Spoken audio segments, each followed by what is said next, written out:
magazine, Mm-hmm. the more the cost kept going up and the more the readership kept going down, the harder it was for Ronnie to keep producing the magazine until he Right. finally realized it wasn't going to be productive anymore. And I'm just concerned that you're not going to have enough people purchasing a subscription to this thing to really offset the cost of what it's going to take to Well, produce it. yeah, and by the way, I just started recording, so we're recording locally, just so you guys all know.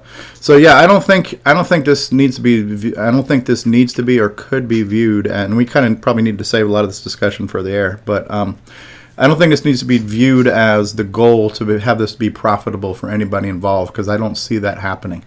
I see this as like a lot of other projects in the community. It's a labor of love. It's going to be a project. It's going to be a community project, and then certain members of the community will choose to support it, like people who support the games and buy the games, and people who support the hardware.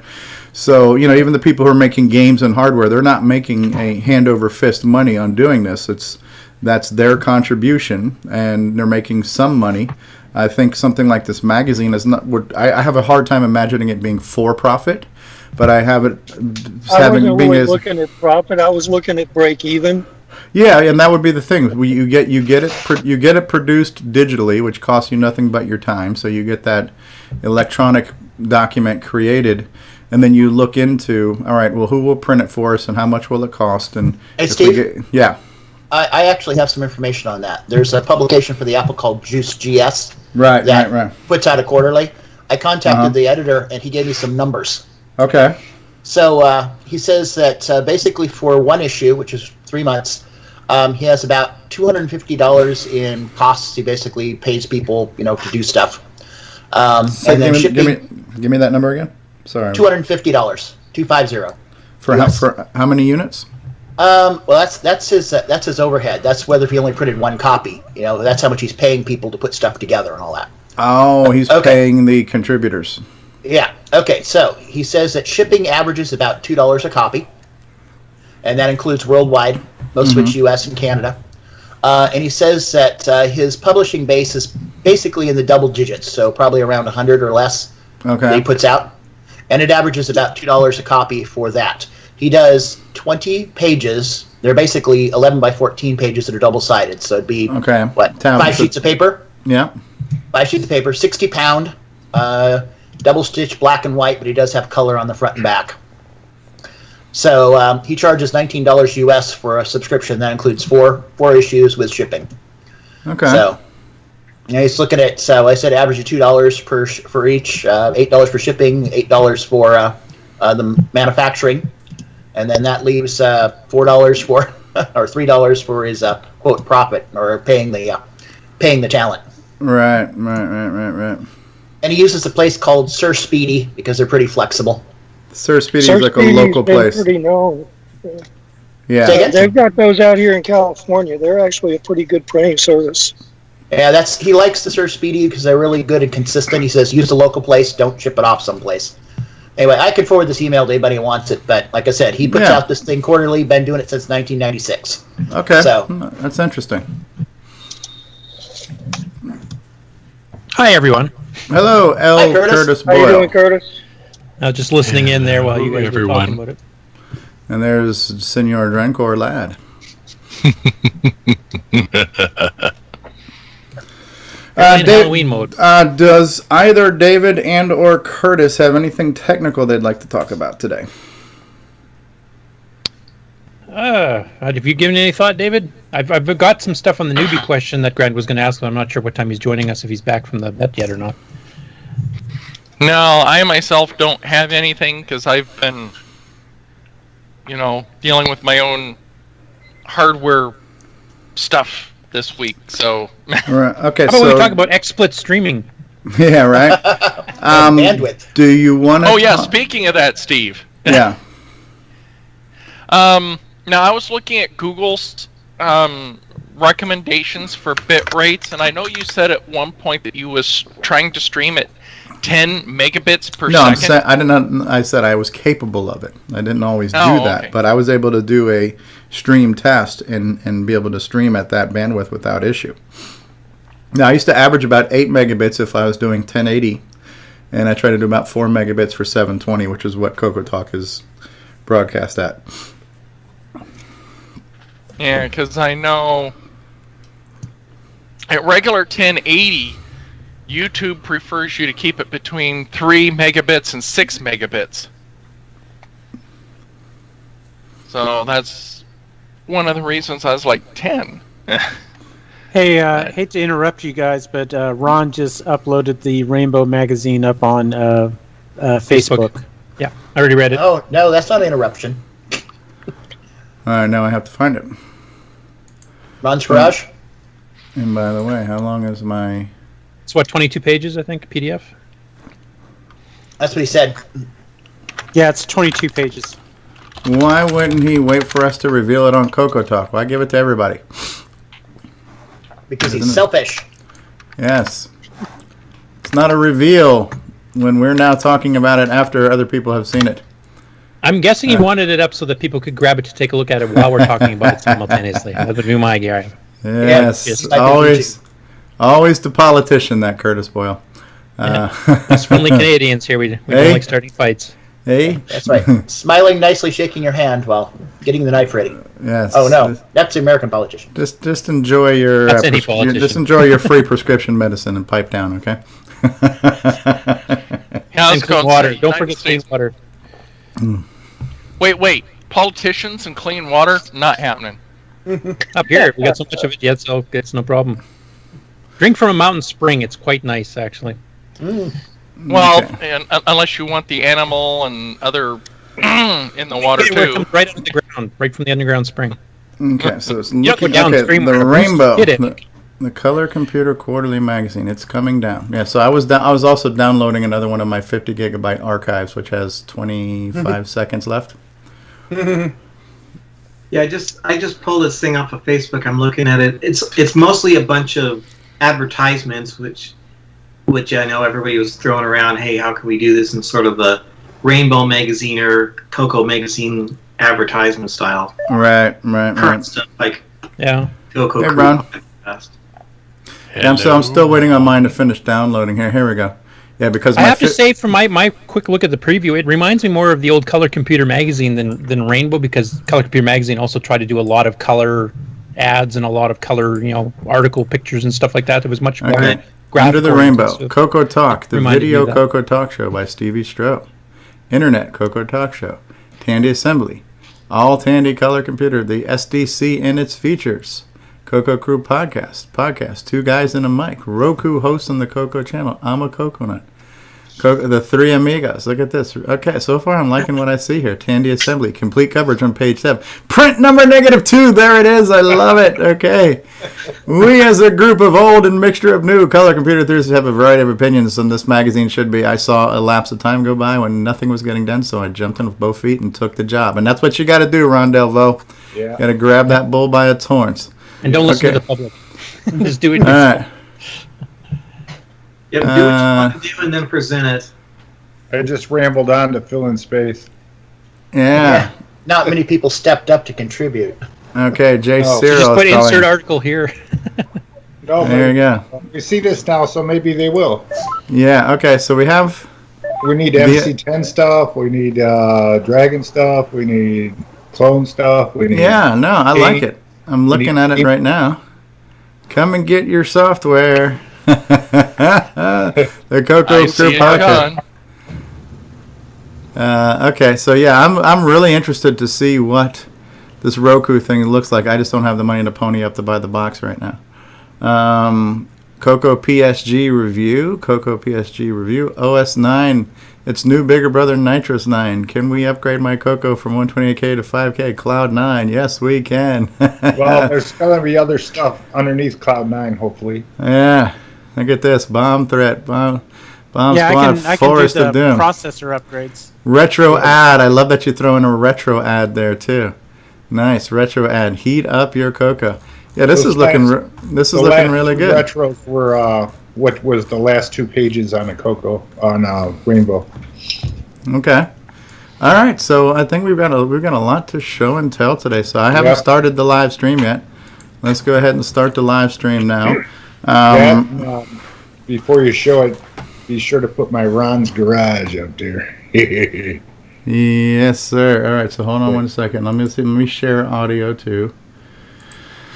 All right, so can you guys hear this? Yep. I don't know if my mixer just went sideways on me. Yep. Let's try that one more time. Hey, you got your CoCo 3 yet? Better? Better. Okay. All right, so we're gonna go live, and we're gonna start off with the national anthem, and then we're gonna go ahead and do the intro, and then we'll introduce everybody who's here. So what was I gonna say? Okay, so real quick too. So you were saying that you didn't have a tech talk today, but do you guys want to just talk about the fact that you're at least working on the Nitrous 9 standard image, or is that too soon to mention? We can mention we're working on it. I've actually got more time to devote to it now too, which will help. Okay. All right. So I'm gonna go live, and we're gonna do this. You ready? Yep. And we're going live in 3, 2.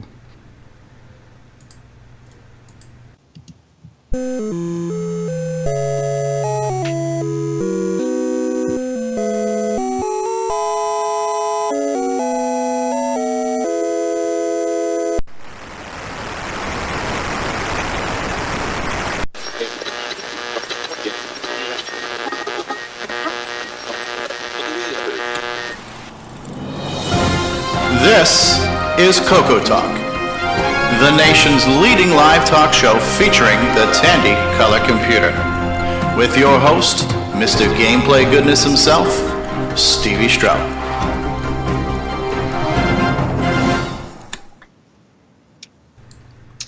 Hey, good afternoon, everybody, and welcome to CoCoTALK episode 31. I'm your host, Stevie Stroh, wearing a lovely royal blue CoCoTALK t-shirt, drinking from a CoCoTALK mug. Shameful plug, no doubt here. All of which you can get from our sponsor, 8bit256.com. I want to thank them for their generous donations of these shirts that I personally paid for myself. They're a great bunch of people there.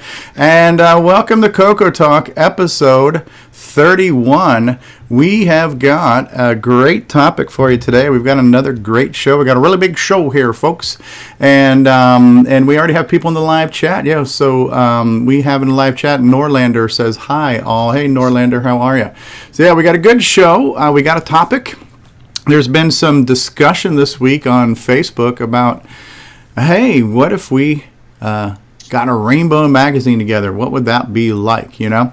And experiencing a little bit of coming up with an idea last week, and I had an idea and was not necessarily positively received by everybody. I wanted to make sure I was not the hypocrite by saying, hey, if somebody's got an idea, I support their idea. And I hope that whatever happens and whatever we do, I hope that it will be successful. So we've got some options, we've got some things to show and some things to tell, and I think there is a strong possibility that we could have a new version of what we used to know and love as the Rainbow Magazine, and time will tell how that's going to work and how it will be consumed and digested and all those cool things like that. So with me on the show at the moment, from left to right in a clockwise fashion, for those of us on the northern hemisphere of the planet Earth here, we have Richard Lorbieski, we have Mark Overholser, we have the very pixelated David Ladd, we have Ron Delvaux, we have John W. Linville, we have Wayne Campbell. I want to say Bruce Campbell because I have this Army of Darkness thing in my head. I always screw up your name, Wayne. I'll get it right one day. And then we have we have Steve Batson, we have L. Curtis Boyle, we have J. Searle, the man who's infamous for offending Boise Pete with his 3-star review. And last but certainly not least, from down under, Nick Marentes. Good eye, Nick. How are you? Good eye, everyone. Oh, and we're here, and we're live, and we are on that thing they call the internet. And this is CoCoTALK, so thank you everybody for being here. We know what our main topic is. I did want to get back to some of the structure of we started off from complete chaos, and from darkness comes light, and from light comes order, and we eventually got into kind of a little bit of a format and a little bit of a structure to the show, and then that structure kind of fell apart as we were getting ready for Tandy Assembly. It became very free flowing, which was great, but I kind of want to get back to some of that. So I do kind of want to just review a couple of things right off the top of the show before we get into the show here. And let me just make sure I can switch over to a full screen view. So here we go. I want to let everybody know that, yes, you're watching CoCoTALK, and CoCoTALK is first and foremost a live stream that is on YouTube. But there is a website for our show, which is called CoCoTALK.live. And on CoCoTALK.live, you can link to replays of the video. You can click on a link to watch it live. You can get a link to hear the podcast, because we are now a podcast as well. For those of you who maybe only watch us and didn't know, you can listen to us. So we're an audio podcast. It's available on Google Play, iTunes, Stitcher, TuneIn, for all I know. From our website, you can click on connect, and here's the email address. We've got an email address, so it's CoCoTalk@CoCoTalk.live if you want to send us some feedback. I've got a Facebook page for that. There's a LinkedIn profile, so there's a couple different ways you can share the love of CoCoTalk. So CoCoTalk.live is your one-stop shop for the show, and the show is now available to be seen as well as heard. If you're watching CoCoTalk, you're probably a fan of the color computer. And if you're not aware of a very great website, another shameful plug, but I've got this cute little website here that's called imacoconut.com. And it's kind of your one-stop shop for all of your color computer needs, where you can get links to different communities and different groups and archives and blogs and projects and you name it. So imacoconut.com is a great place to go if you want to find out about the CoCo. We are sponsored by the Retro Swag Shop at 8bit256.com, where you can get all kinds of merchandise, t-shirts, coffee mugs, mice pads. I believe we also have some birth control products in the near future, maybe a lingerie line in the near future too. So, look for isn't retro computing kind of birth control already as it is? Yeah. I will just throw this out here real quick. This was the topic of some debate a week or so ago, but we started a forum. The forum's here. The forum's not going anywhere. Will it be used? That's to be determined, but the forum now has a new home, which is called tandyforum.org. And just so you know, right now we have 47 members. And there's 167 posts on here already. And I'll just show you something real quick. If you are signed in, there's a link on the top you can click here to view unread posts. So you can see really quickly what you haven't read. And there's a real link over here on the right-hand side that you can get to that will just let you grab it. Right now, I'm seeing that my stream has gone offline again. So it's seeming like the bandwidth issue is kind of coming and going. There's nothing I can do about that. We're just going to keep recording, and however it ends up on the internet is how it's going to end up. But I also want to talk about a nice little number that we've hit right now. We have hit 2,500 downloads on the podcasts, and that's a pretty good number, I think. We've only been a podcast for a couple of months now. We started in, I think it was August, so you got September, October, so maybe 3 months. That's not bad. That's definitely respectable. If you look at some of our trending episodes right now, episode 27, Ease of Use, is the most downloaded in the past 30 days. Our all-time most listened to episode right now is episode 22, where we talked about Nick Marentes' 1.1 update to his Pac-Man program and the Basic 09 episode. So not bad, not bad. And I also want to get into some record numbers on some views and a little bit of feedback too. So last week's show, the drama episode, apparently drama is good for ratings. So we had 88 views on the live stream, and then the replay now has gotten 111. So we are like 199. We are close to 200 views on last week's episode. Yeah, we've exceeded 200 views now, or just hit 200 views. So we're back in stride. That was our average. We were averaging about 200 views a week between the live views and the replay. I think we kind of lost some momentum when I switched channels. So I think the drama was good for ratings, got us back up here. CoCoTALK After Dark has gotten 47 views, and that was posted later in the week. So that's not bad. And then we've gotten some feedback that I have not acknowledged recently. So I wanted to get to a couple of comments that people have left. And this was one that went back to an episode before we even switched channels. But somebody was either in the chat or left a comment about that we should be working on a new CoCo hardware replacement. And I kind of snarkily said, well, yeah, there are some. There's FPGA, there's CoCo Nano. And I think he knew that. But this is a gentleman by the name of Dan Yalt. And so he started a discussion saying that he knows that they exist, but he's suggesting that we make a CoCo that goes beyond 8 bits, and he was suggesting a 16-bit CoCo clone to give whatever this new CoCo might be more legs to stand on. And I kind of responded to him saying, well, now you're talking about basically making an MM1. I'm not sure how much support there is for that, and I'm sure if other people thought that was a good idea, maybe they would have done it by now. And then he replied back again and said he agrees that FPGA is real hardware. We want to keep it hardware. He thinks that a 16-bit system could give us 99.5% compatibility, but he thinks it's just a better idea to have more hardware. And again, I'm not capable to debate all of these things, but I did want to acknowledge the fact that he had some input, and I wanted to just address some of that. And so I don't know if anybody wants to talk on that note there about, we already have, and this seems to be a common theme in the CoCo community. We've already got two different alternate hardware projects. We've got Roger Taylor's CoCo on a chip, which is a DEC Nano product, right, which is still FPGA based, and then there's the original one, which was is it Gary Becker? Yeah. Gary Becker is the original CoCo FPGA, which has been around for quite some time. So there's two of these projects that already exist that have been in various states of development for great periods of time. I don't know enough about the CoCo FPGA right now. I know it's probably the longest standing project, but it does seem like the Roger Taylor product is the closest to being, ready for prime time as far as compatibility with being a real CoCo. They all have some added features.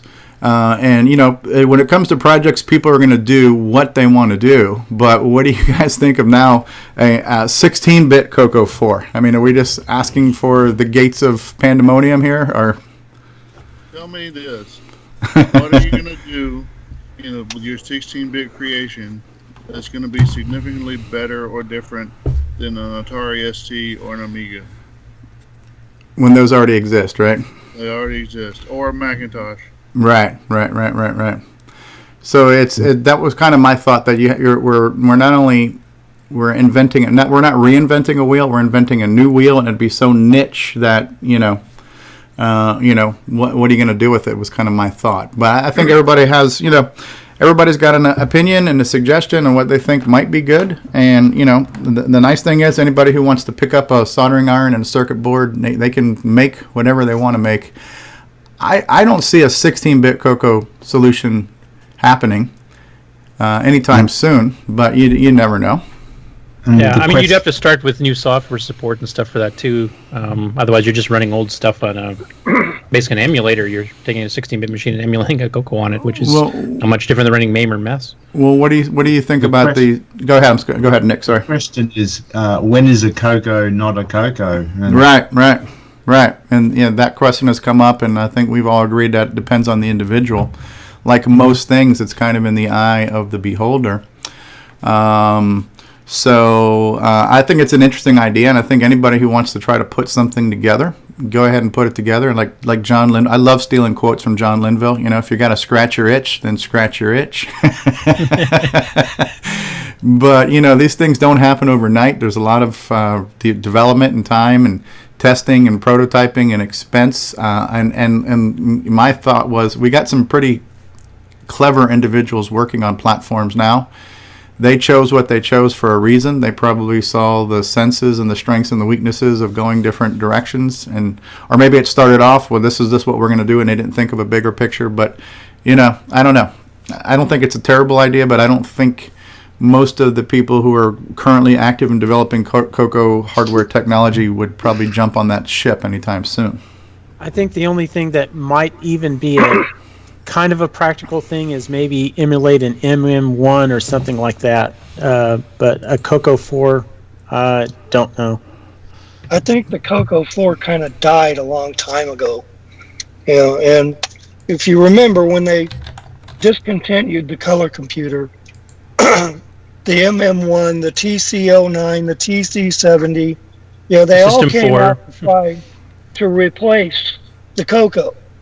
And as far as I know, none of them were very successful. And the TC70 and the MM1 were both 16-bit machines running OS 9 68000, which was the next step up from OS 9 level 1 and level 2. So I really don't know that a 16-bit would really make any difference now. You know, I don't know that it would be a step in the right direction, if you know what I mean. How big was the market for OS 9K or whatever it was called? It was OS 9 68K. Okay. And basically, when it came to the MM1s and the TC70s, they didn't sell that many.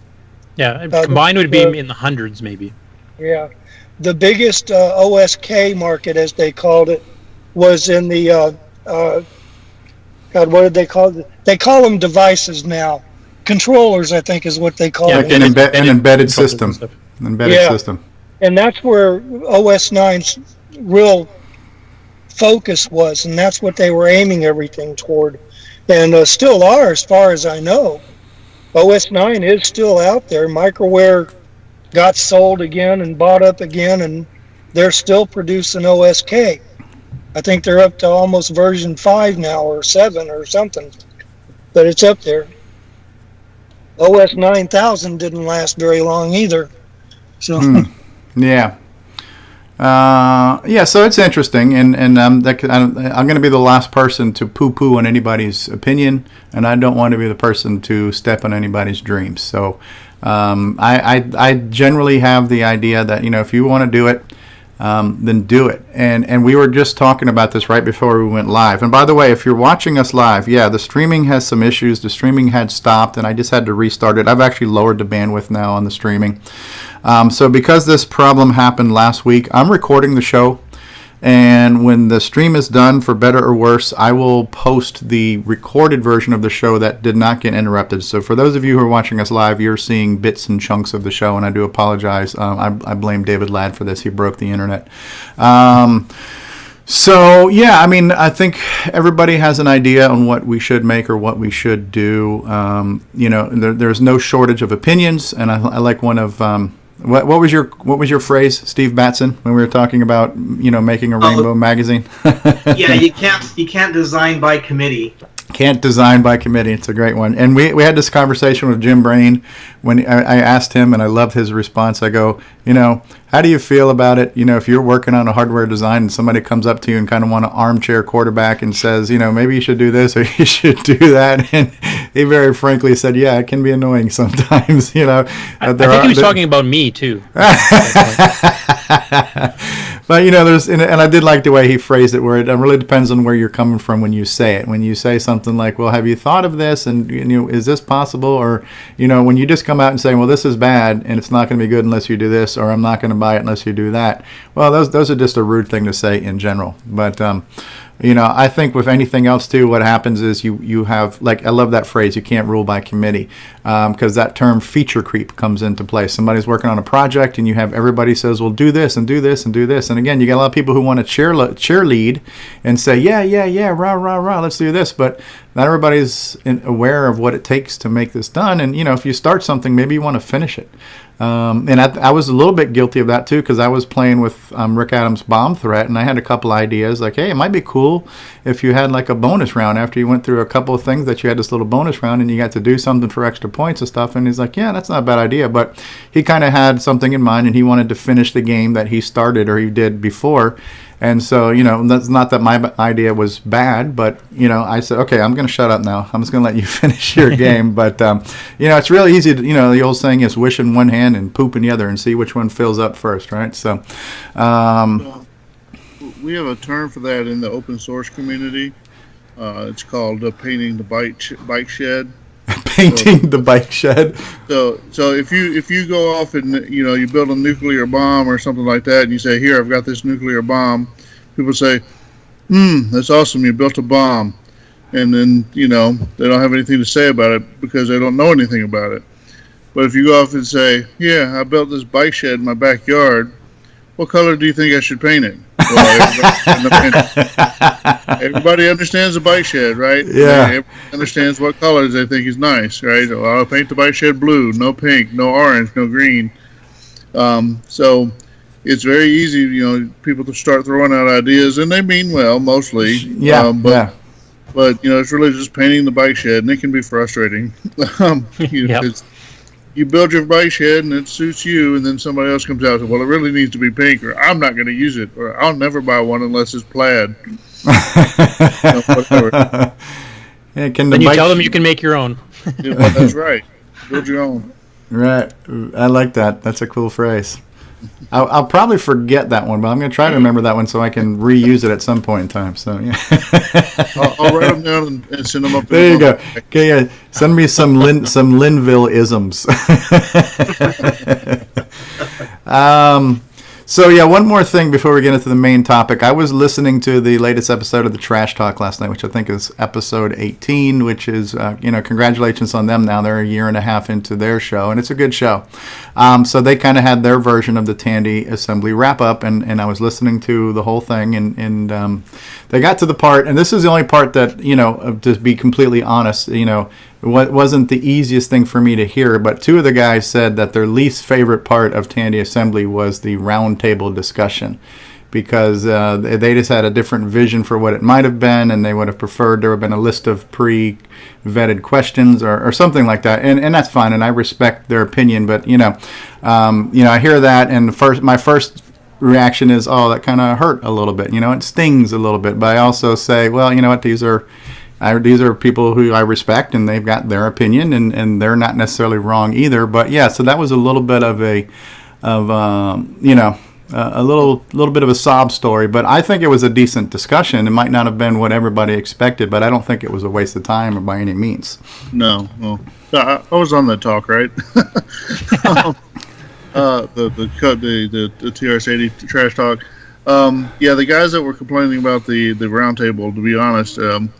They're kind of more reserved or whatever. They're not quite as at ease with the live audience and that sort of thing.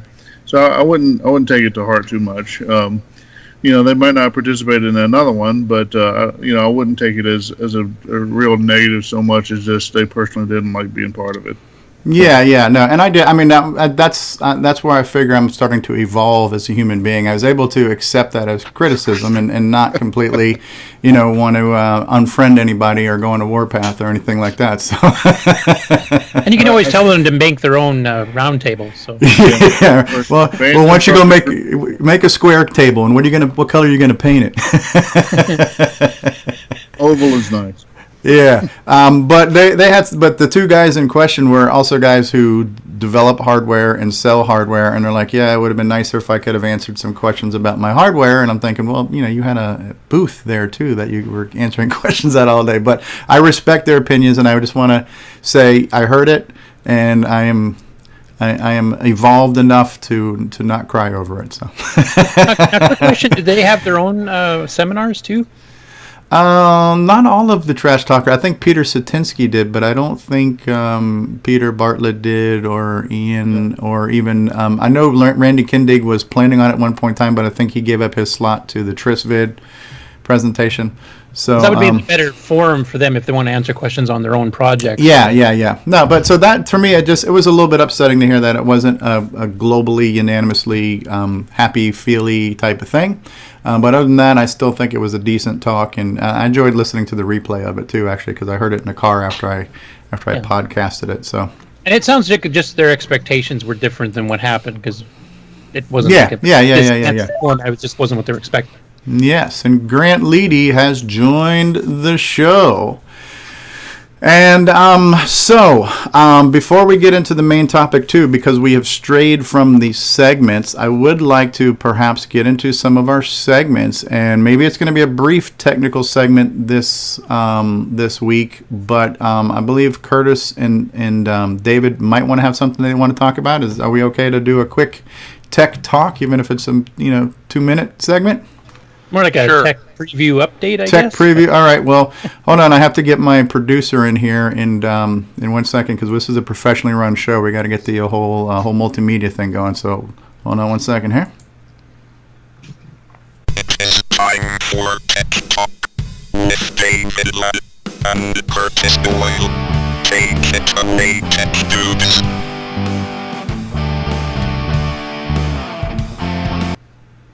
Ooh, I lost your pictures. I'm going to have to fix that. Your pictures weren't in the slide there. Looks like That's Rick Adams is better for all, actually. All right, so we're at Tech Talk. We haven't had a Tech Talk in probably a month, and I think I've recovered from the last one now, so I think I can handle another one. You've woken up now. So we have some of the most technical minds in the 21st century here with us, David Ladd and Curtis Boyle, and they've been working on something that they're going to share with us now. Do you want to start, Dave, or do you want me to start? You go ahead. Okay, so a lot of people have been asking about the quote-unquote standard hard drive image for Nitrous 9 for people that don't have much experience with it and just want to kind of learn Nitrous 9 and have everything pre-set up and ready to go. Now, my work schedule's been kind of sucky, and then Dave's had some issues with hardware and software unrelated to the project on his own, so neither one of us has had too much time to work on it. But I actually managed to start getting a bit of a work on it, and Bill Noble's involved in this too, I should mention. So we've actually got a start on it now. We've got a standard hard drive image for the CoCo SDC. There's a standard floppy boot image in addition to that will boot onto that same hard drive image, so we only have to make the hard drive image once.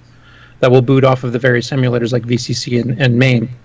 So we're going to try to simplify it down for this, just to get people up and running. We're not going to have drive wire support. We're not going to support the IDE, SCSI, or any of the other stuff like that. It's just going to be CoCo SDC, the EMU disk from the emulator, and there will be a 6809 version and a 639 version, so the people that have those chips, either in the emulator or in the real thing, can see the difference between the two speed-wise and some of the extra features. The purpose of it, of course, is to make a Nitrous 9 install that's got everything, all the drivers and stuff you need to run almost all the software. I'm working on doing a bunch of stuff with multi-view, so it's double-click to launch a lot of the games and other programs, too, to make it easy to use. Some people here have actually seen little sneak previews of that, because I got, I think, 6 games up and running right now that are just double-click and go. I'll be working on getting the Sierra games and some of the other ones into that as well. And then we're also going to start working on fixing some bugs in Nitrous 9, though I don't think I'm going to wait until that's done before we release the image. I want to get something out there for people to fiddle with, and if they have any questions, they can ask. But basically, it's starting to come along. My time is starting to free up. Bill's time is starting to free up. I think Dave's should be fairly soon. You can correct me if I'm wrong on that, Dave. I'm not sure where you are with your rebuilding everything. Yeah, it's going. Okay, he might be a bit behind on that, but yeah, we're hoping to get something out sometime in November, and we'll probably do some revisions to it a little bit later. And then later on, once we've got a fairly complete hard drive image ready to go, then we'll start making some little custom versions with drive wire support and stuff like that. But I wanted something that was standardized and simple, that support the majority of the users interested. I think most of us do with CoCo SDCs at this point. There's been well over 1,000 sold. Sure. And of course, the emulators work for VCC and MAME and everything else too. So that's the goal, and we're working towards it. That's your story, and you're sticking to it. Sorry, say that again, Nick. I step on you. Ease of use. Ease of use, yes. I should mention there's going to be some system requirements. You will need 512K. You can run OS 9 Nitrous 9 under 128K, but that severely limits some of the stuff you can do. Sure. A lot of the games don't run. So we decided to make a base that OS 9 Nitrous 9 will run comfortably, and not where you have to do a bunch of weird crap just to get it to boot. So that's one requirement that it will require. Well, that's cool. That's something worth looking forward to. Anything to add, Dave? No. Well, don't forget 80 column. Right now, it still needs 80 column too. We'll fix that. Right, we wanted to boot up in composite, because I know some people like Rick Adams at first, when he was trying to boot, he couldn't read the screen. Jim Brain, when he was trying to test the 2 meg upgrade card, he couldn't read the screen either because it was an 80 column. So we're going to make a 40 column boot as a standard on the main screen. Never a problem. Pardon me? That is no longer a problem. I have 80 columns now. Hey, we're good. I have actually booted the Fable Nitrous 9, and I have and I can actually read it. So now I can get far enough with an OS 9 boot to know just how little I know what I'm doing. Man, welcome to OS 9. He's a true Renaissance man.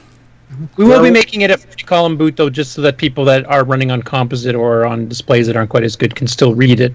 And yes, the other Windows. I have 3 words: ease of use. That's the goal, and that dream may become a reality before you know it, right? So only promising easier use. Easier use, baby steps. You won't have to be a rocket surgeon, to quote Don Cherry. Where do we find the discs? They're not up yet because we're still working on it, but it'll be posted. I'll probably put it on my site. David, do you remember how much it compresses down to? I don't know if it would fit easily on Facebook or not. 128 meg, but that's not compressed.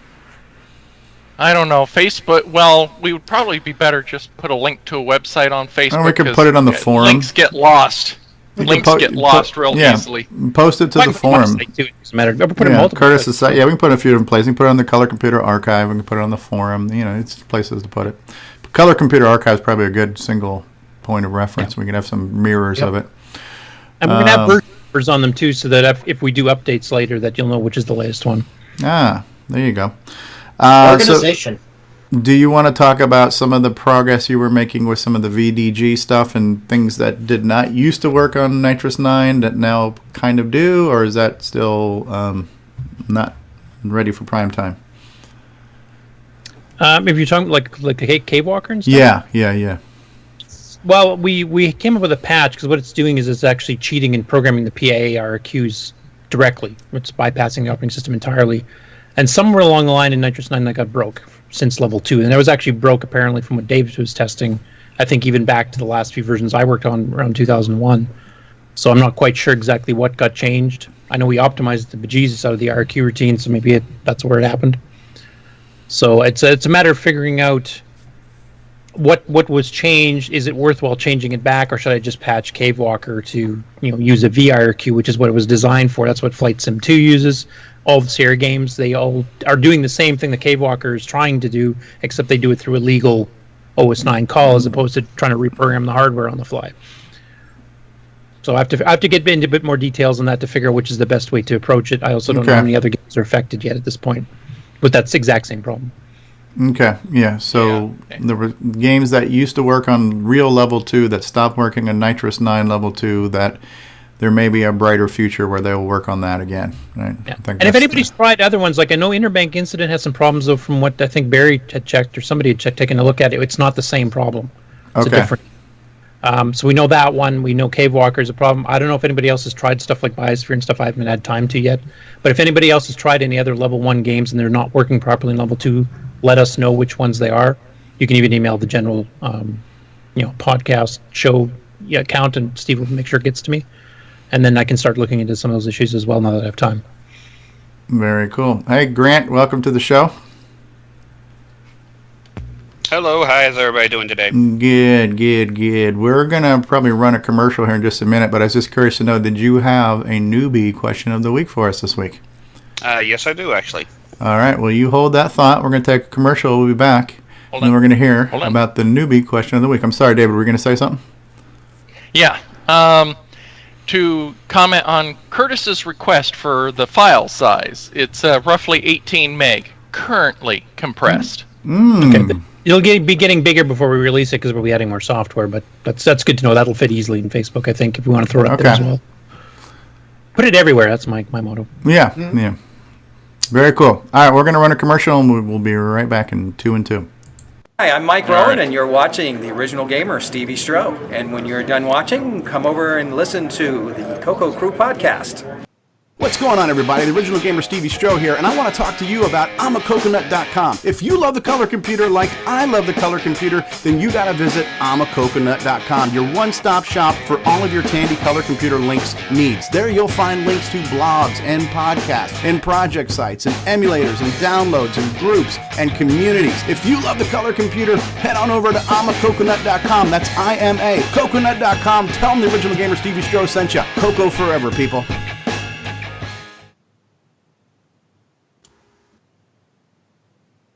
It's a Radio Shack Merry Christmas. This year, I needed to give a real family pleaser. Honey, please, help me with this budget. How about a new game, Dad? Please. And I found it. Radio Shack's Color Computer 2. On sale for just $99.95. It entertains, educates, manages, it's expandable, and affordable. Now that really pleases me. The Color Computer 2. Sale priced for Christmas. Only at Radio Shack. Hi, this is Mark Overholser, and you're listening to CoCoTALK, the nation's leading weekly live talk show about the Tandy color computer.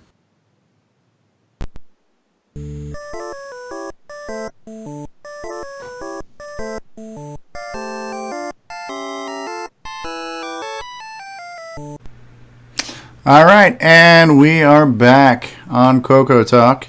You just heard from Mark Overholser. Who is sharing a VCC screen right now? That is me. I just wanted to show this is what multi-view. This is the 40-column default we'll be setting up so it works on composite. Okay. And that's just showing a couple of the games we've got installed. You just double-click and they run. So Battleship, Cubist, Lander, CoCoTALK, Pack, OS9, Solitaire, and Trek. Very cool. Ease of use. You've got. So that's just kind of a sneak preview for you. Yeah, I like it. Very pretty. Very pretty. The never seen a more pure shade of grayscale in my life, and my eyes are in heaven. It's so next. Didn't most of you have color? Yeah, but to get the 3D look properly, you have to kind of pick the colors carefully from dark to light. I know, like Bill used to use a cyan gray mixture. I used to use a red and yellow and white and black mixture that worked pretty well, so that you can change it up yourself when you get the image. But grayscale was a standard that the level 2 upgrade that Kevin Darling and them had done was doing, so I kind of followed that for now.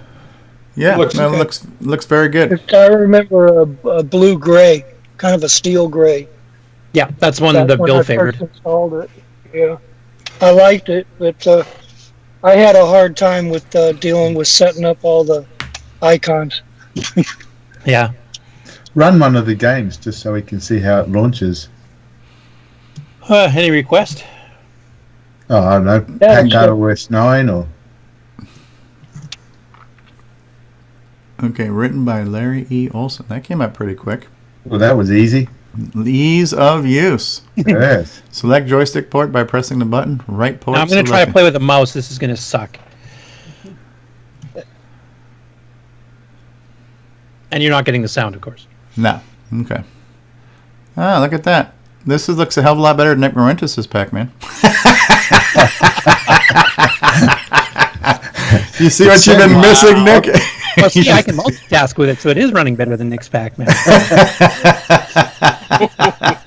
Wow. There, Nick, let's give Nick the background.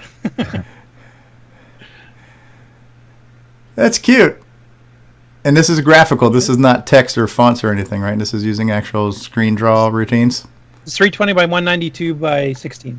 Okay. Yeah, that's not bad. Even as high saves, notice, Nick. Who wrote that, Pac-Man? Larry Olson did. This was a second version. He had an earlier version as well. Okay. Oh, yeah, I imagine it's got to be challenging using a mouse to steer a maze, huh? Yeah, it's kind of like trying to play Popstar with a mouse like Bill was trying to do.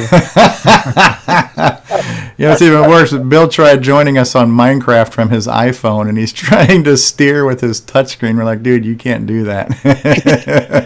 Yes, they make a mobile version of the game, but it's worthless. I don't know. I didn't have any problems. Of course, I had a controller. Yeah. All right. You got the high score. I got the high score. Very cool.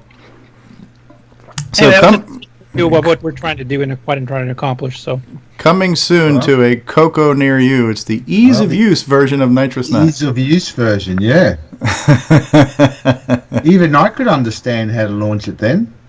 And there's the 80 column version. We're going to default it to 40 so that it runs properly on everybody's machine, whether you have an RGB capable output or not. But you can change it afterwards. Okay. How to do that? We'll probably make a release video, kind of going through some tips and tricks for the beginners. So. Sounds very good. nice. Wow. A GUI on the CoCo. Mm-hmm. Anyway, that's all I wanted to show, just to kind of give you guys a preview what we're working on. All right. Very, very cool. Well, take my money. Take my money. Darn it! Why are we releasing this freeware? With all of your Popstar pilot, with all your Popstar pilot proceeds, you should be a financial backer on this. Well, not after I bought the last two Ferraris. Barry Nelson, you're giving us some echo feedback. Oh, okay. Sorry about that. It's okay. Welcome, Barry Nelson. All right, so Grant Leighty, are you ready for the newbie question of the week? Yes, Steve. Go ahead. And let me go ahead and introduce you properly, sir, because this is a professional show. Ladies and gentlemen, it's time for NewbieTALK with Grant Leighty, featuring the newbie question of the week. Take it away, Grant.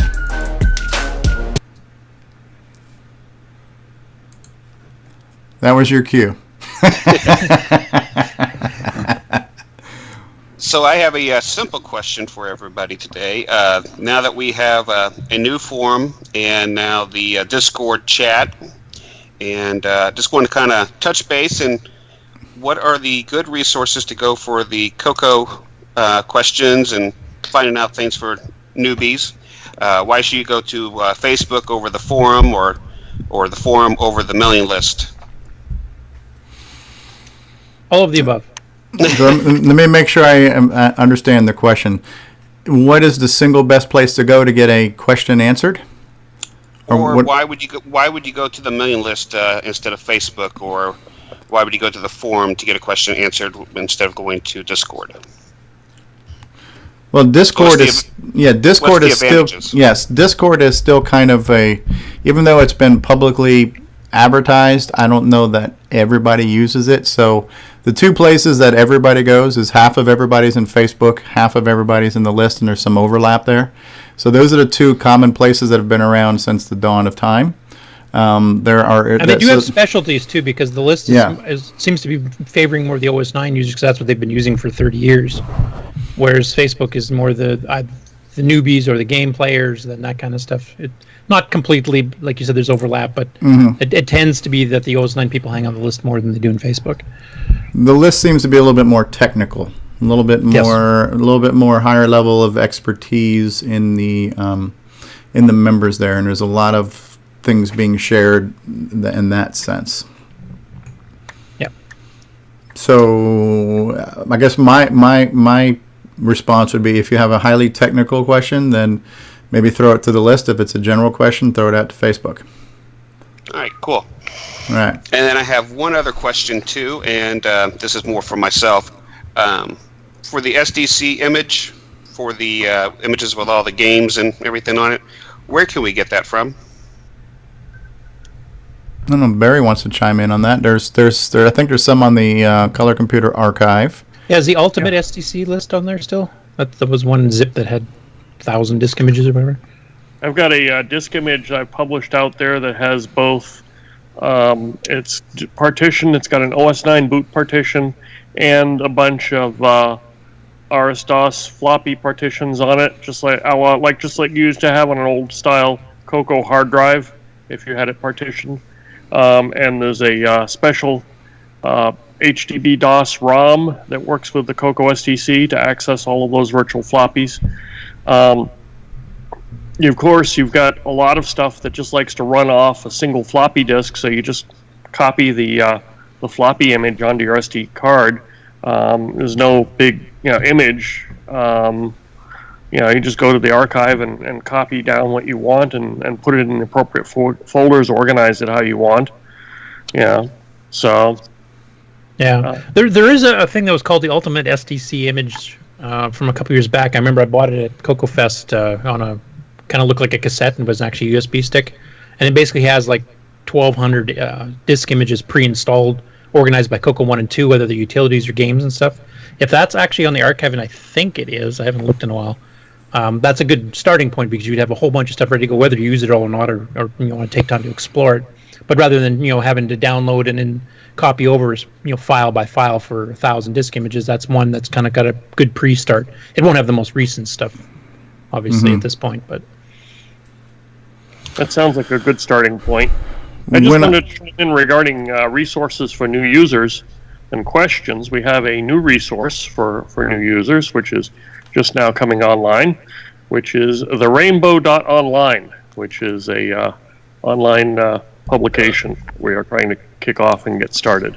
Yeah, it's kind of the topic of today's show, which we haven't quite got to yet, but yeah, we will definitely be talking about that. Sneak preview. Yes, yeah. So,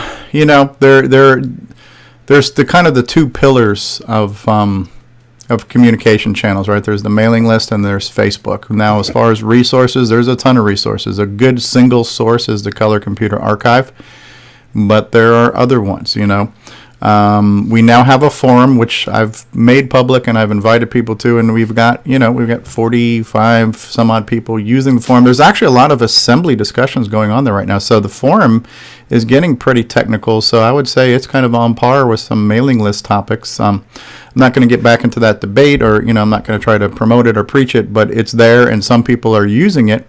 So that is a resource, but that's not a commonly known resource, and it might not be a widely adopted or used one, but it's one that will also be there. And so, shameful plug, I created CoCoTALK as a place just to put everything under one roof that you can kind of look for and see what's out there, and peruse the plethora of CoCo content that's out there. It looks like I lost the live stream again. Did my YouTube streaming stop? No, YouTube streaming is still streaming, but yeah, we lost it on the feed. All right, so yeah, when I bought my CoCo SDC from Ed Snyder at the time, I bought an SD card with it, and it had those folders. There was one that was called Games-C2, which was Color Computer Games. There was one that was called Games-C3, which was Color Computer 3 Games. There was a Utilities folder. There was a Dragon folder. I don't know if that is what you're referring to as being the original Ultimate No, there was image. a bigger one that also had like scans of PDFs of all the Rainbow archive or magazine archives and a bunch of documentation scanned in PDF format. It had more than the standard SD card that Ed sent out. Well, what I liked about that one is because what you also have to bear in mind is if you're going to mount a disk image in the CoCo SDC, the file name needs to conform to that 8.3 naming convention. And not only that, but if it's one that has multiple disk images, is that the one that Matt Witt made 2 years ago for CoCoFest? Yeah. So he downloaded the Color Computer archive to that flash drive. So that's exactly what that is. I think at one point there was a zip of basically duplicating this, which is basically the whole archive at that time. You need a USB drive that looks like a cassette tape, huh? Yeah, not only that, but he had also purchased let me make you big for a second there, Curtis. 1 second. So, yeah, so he printed a label for it. So, yeah, it looks like a cassette tape, and the USB drive kind of pops out of the bottom. But he also had purchased new in box some of the cardboard mailers. So it was a white Radio Shack cassette mailer. And so when you bought this, you were getting the flash drive that looks like a cassette and the cassette mailer. And this was from April of 2015, but this was an entire dump of the Color Computer archive taken at that time. So that was Matt Witt's little project that he brought, which was pretty neat. It's a really good idea. Yeah. Oh, and I was just going to say about your forum, Steve. I think the forum is an excellent place for having discussions that are a little bit more organized than Facebook, that can persist, because what happens is stuff gets pushed off of Facebook, by newer, whereas on the forum you can flag a thread to be sticky if you have important technical information in there, etc. Yeah. And it's probably a little bit easier to search and find stuff. That's what I like about the forum. Well, you're entitled to your opinion, but we can agree to disagree. No, I'm just being difficult. I totally agree with everything he said. I don't agree with being difficult. I don't agree with what Curtis just said, so I'm being difficult.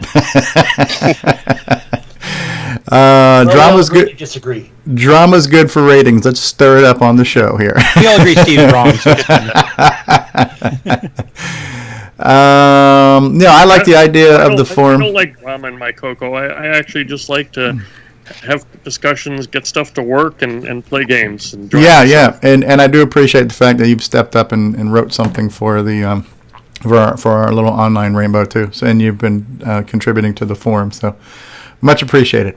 All right, so we've heard. I got one more thing else. We're going into overtime now. Okay. It's just very, very quick. I just want to let everybody know, especially if there's anybody new listening with a SDC, that there is a new manual now on Facebook. I just downloaded it yesterday. Yes. Tim Linder's. Yep.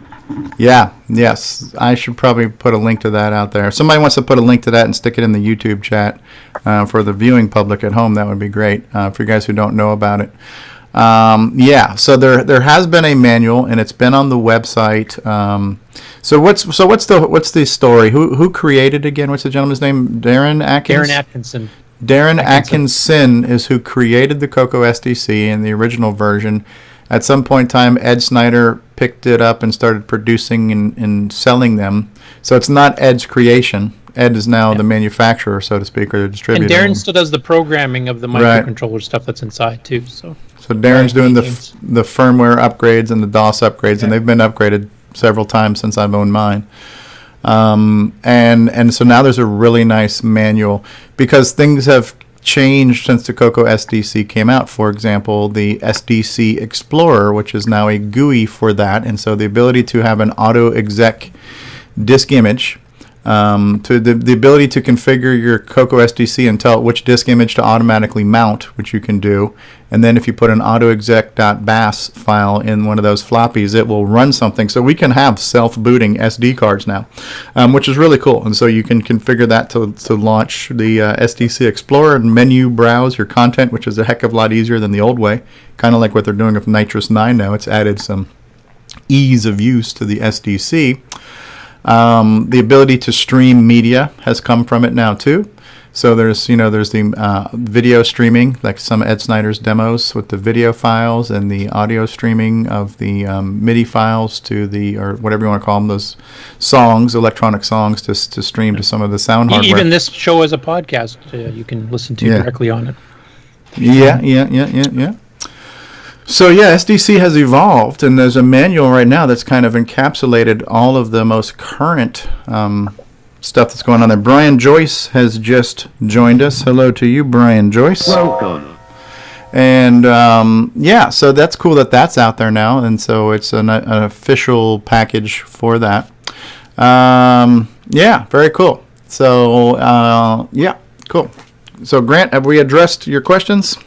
Yes, we're in good shape. Did anybody want to throw anything else out there as far as what you guys suggest where you should direct your questions, or any of your input? I would mention your site, imacoconut.com, because you've got subsections of like blogs that are related and different subgenres, so you can find everything else. Because we could go and mention like my site and cococrew.org and nitrous9.org and a bunch of others, but you can basically just find them all on yours.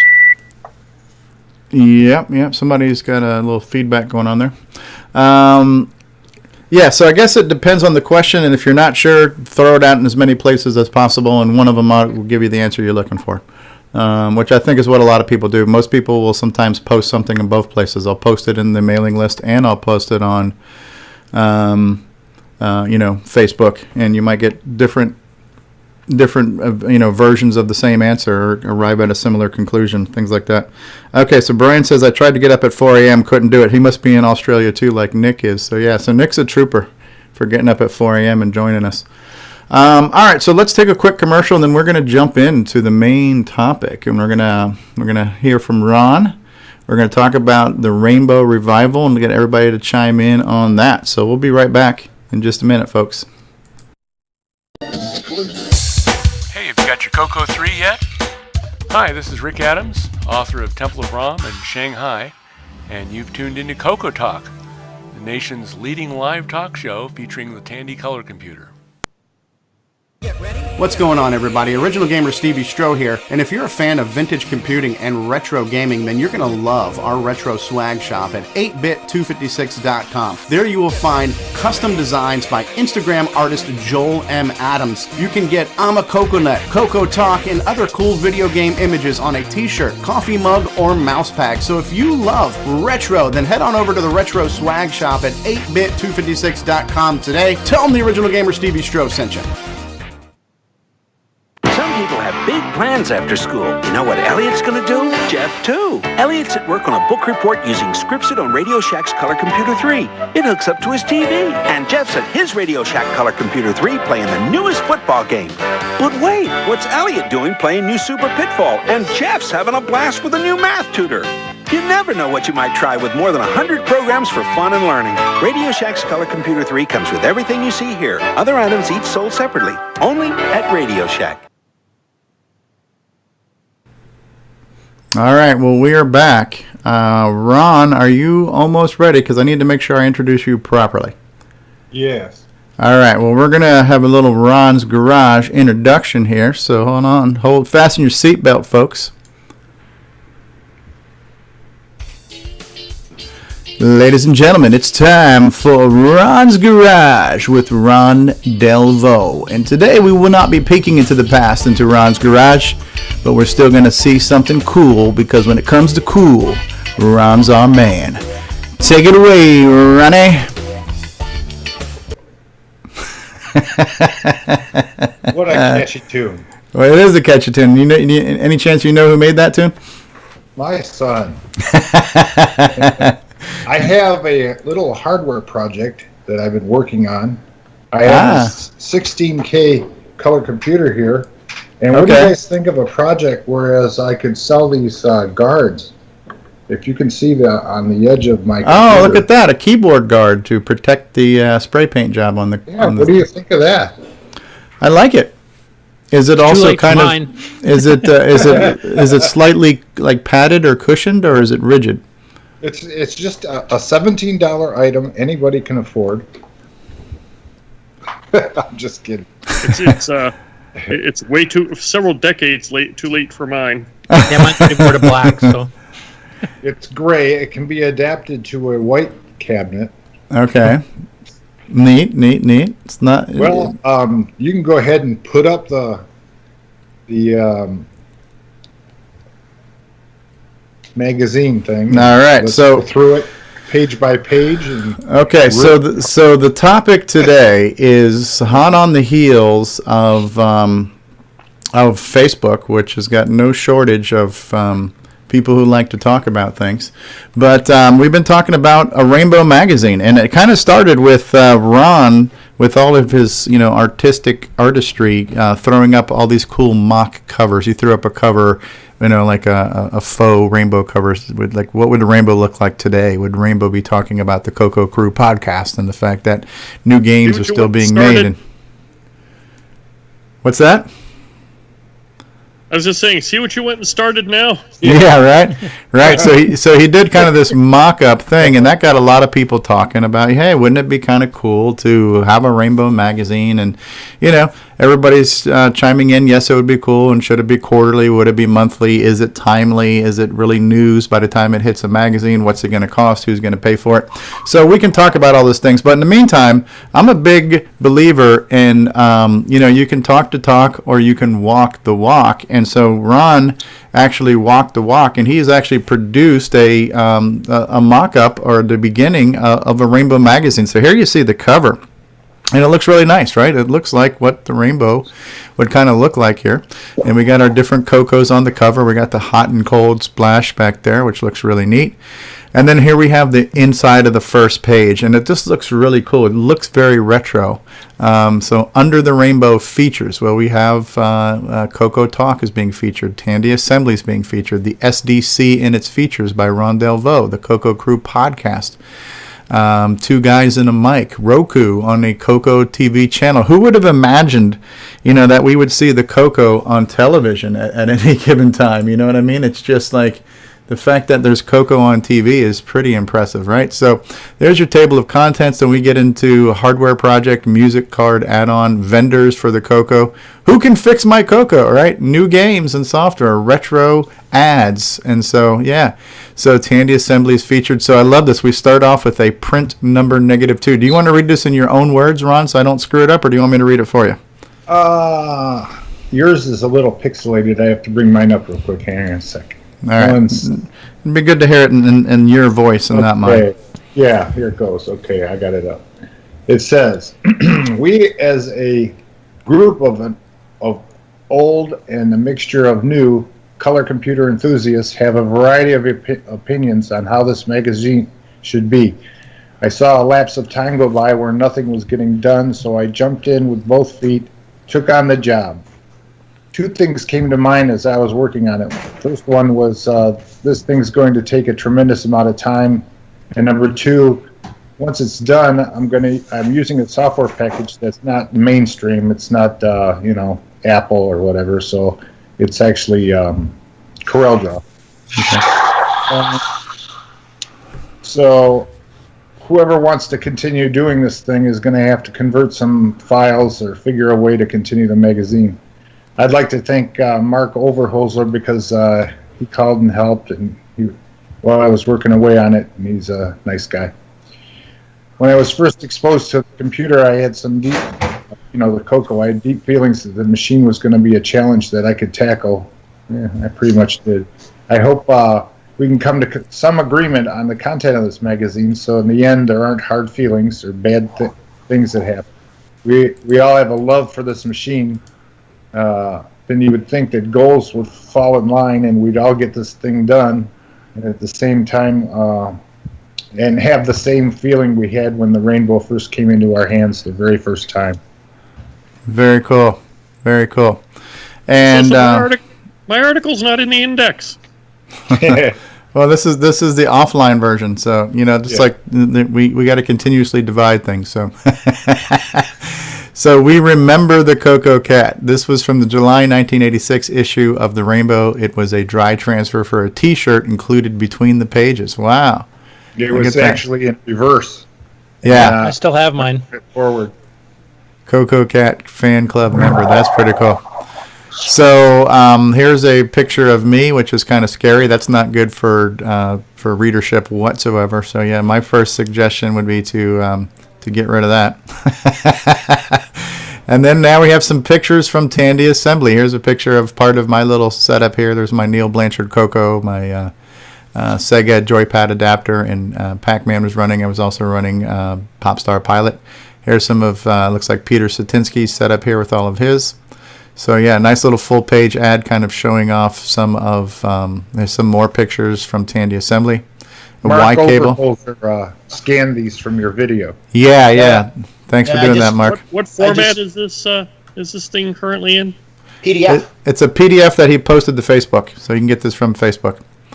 So the up-and-coming VGA monitor, here's Rick Adams with his bomb threat, right? There's Rick in his booth.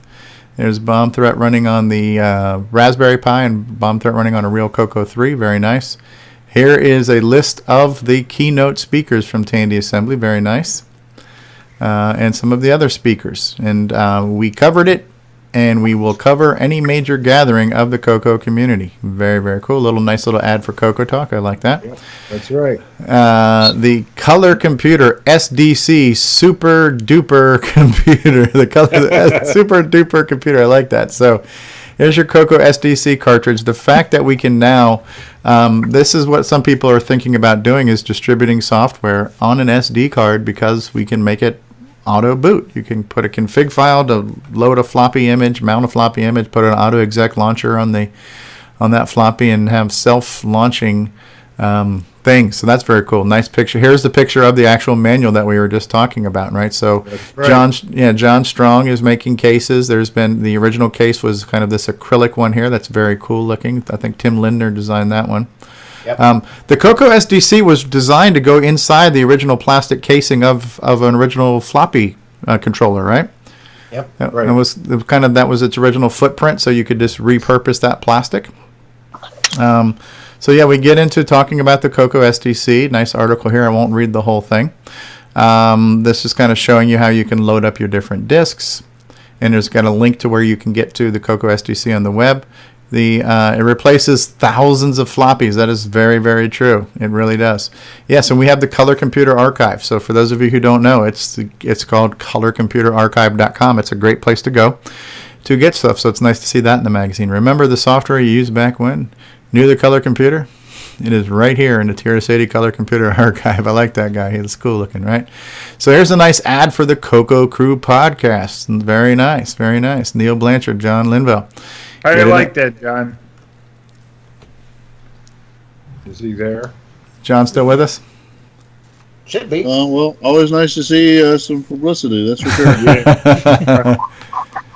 So you haven't got the bill yet. So do you think I can pull some of this content out of this PDF and post it to the online version of the Rainbow? Why not? Yeah, we'll get there. These are the early stages of this. So yes, go ahead. I can send you. Steve, yeah. So a comment there. Since this is already in a PDF, I know this is just a mock-up, but I can set up a PDF viewer on the Rainbow Online site. That way, they can view the whole thing. Right. And then I was thinking for for the short term to take the text and some of the pictures out and put them in an online format to the online site, so they actually appear as articles, etc. Separate. Oh, okay.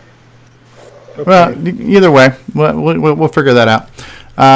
So yeah, this is kind of cool. This is something I'm interested in and I want to see, but there's CoCo TV on Roku. I need to get a Roku to see this. So hey, if you look carefully, you see the CoCo TV logo there. But if you look to the right, you'll see CoCo as a little cartoon feature. Yeah, because there's a movie coming out that's called CoCo. Yeah. So interesting. It's a color CoCo logo. Yeah, right next to CoCo TV. What's that? Is that Disney? Better be careful about that. They'll be suing somebody. Yeah. No, it's kind of hard to sue over one word. Prior art. So this is what CoCo TV looks like, huh? So we've got old commercials. Yeah. We've got some of the Pen Fest stuff. That's pretty cool.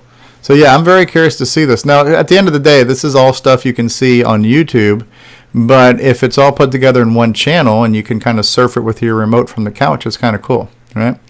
So I'm definitely curious in seeing what that channel looks like. So the CoCo community is strong, proud, and loyal, dedicated, and passionate. With new hardware and software being developed all the time, there's never a better time to get in on the CoCo hobby.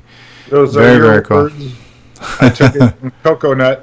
The reason why I put that there is because it has a list of all the current stuff right there, and I think if we do have a magazine, we should have a place that has all these links to all the really cool stuff to go to and find things. And I just threw that there as a matter of having that on record, as a place to. And that your place is pretty, together. Yeah, that's very cool. I like it. At first, I was gonna make OS 9 like Windows there. How you can window, and that was the idea. Neat. I'm a CoCoNut.com, your one-stop shop for all your Okay, so here's the CoCo PSG review, and this is reviewed by who wrote this one? Mr. Overholser, I believe. Okay. All right, so here's the link to the thing. Tested on a 128K CoCo 3 with an upgraded MPI. By Mark D. Overholser. Let's face it, stock CoCo has had better sound. All right, so I won't read the whole thing now, but that's cool. And this is on Facebook, and hopefully we'll get this link to our site too. I am looking forward to reading that later. Looking good. Picture of the card. Interesting looking card there. OS 9 and its newer big brother Nitrous 9 on Facebook. That's right, we've got a Nitrous 9 group on Facebook. You've got to love that. Nitrous 9 takes advantage of that Hitachi processor, as everyone should. Okay, now who can upgrade my CoCo from 128 to 512? Well, these fine vendors can. Cloud9 can. We should also throw in there Boyson Tech, Richard Lorbieski. He can do it too. Yeah. Yeah, we need. That's why it's empty, because you got room. Yeah. New games. Bomb Threat by Rick Adams, and look at all these guys here. This is from last year's CoCo Fest, right? So John Linville's got a bunch of offerings. Flood It's a new one. Bomb Squad. Now we have Popstar Pilot, and Bomb Threat is a new one. Forest of Doom is coming out. So yeah, it's an exciting time for new games for the color computer. And Lumberman, we should probably add in there too. Lumberman, yes, Lumberman's. And then it just so happens that's the only game spot there is in there. And the Rainbow had tons of game stuff in there. Oh yeah. Yeah, well, we got to get more games being developed. Yeah, I like the retro ads too. Those are very cool. The ultimate color computer. And I labeled it retro ads so they won't call those people. Call now, toll free. Be curious to see who answers that phone now, right? Yeah. Heat up your CoCo. New hard drives. Ooh, a 5 megabyte for $495. Sign me up for that one. I remember there were 1,000. J&M. That to be on the back end of yeah. Well, so Ron, you did a hell of a job. You threw together a great little first Rainbow magazine. And you have to start. You have to start somewhere, and this is a great start. So, we've got some talented people in our group. Certainly, Ron, you're one of them with your art and your imagination, and your kind of design skills.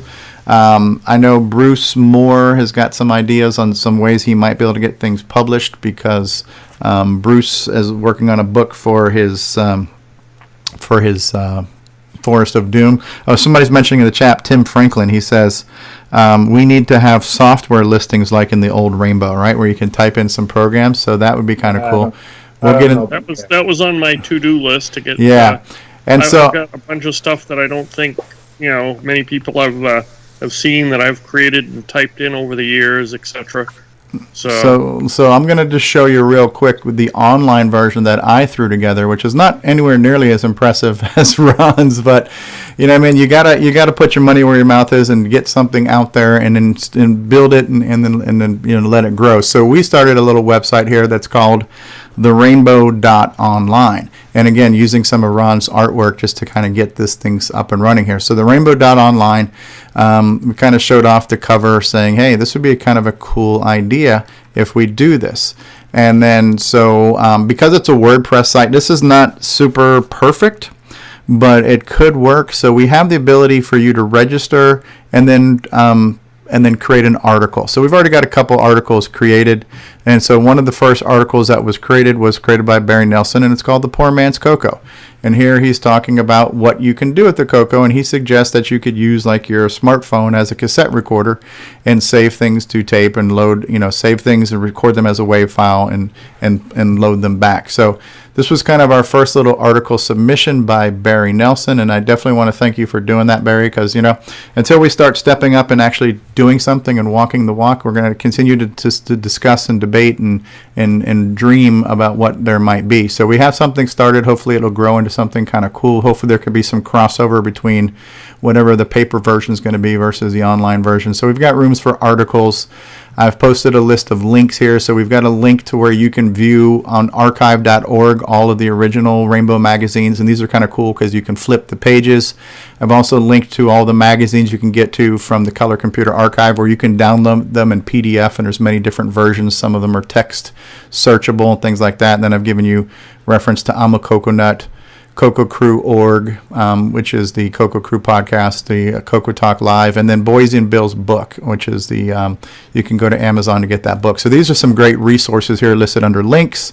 We've got a little advertiser section here that will continue to flesh out, kind of similar to what Ron did. So we've got like Popstar Pilot and Bomb Threat listed here right now.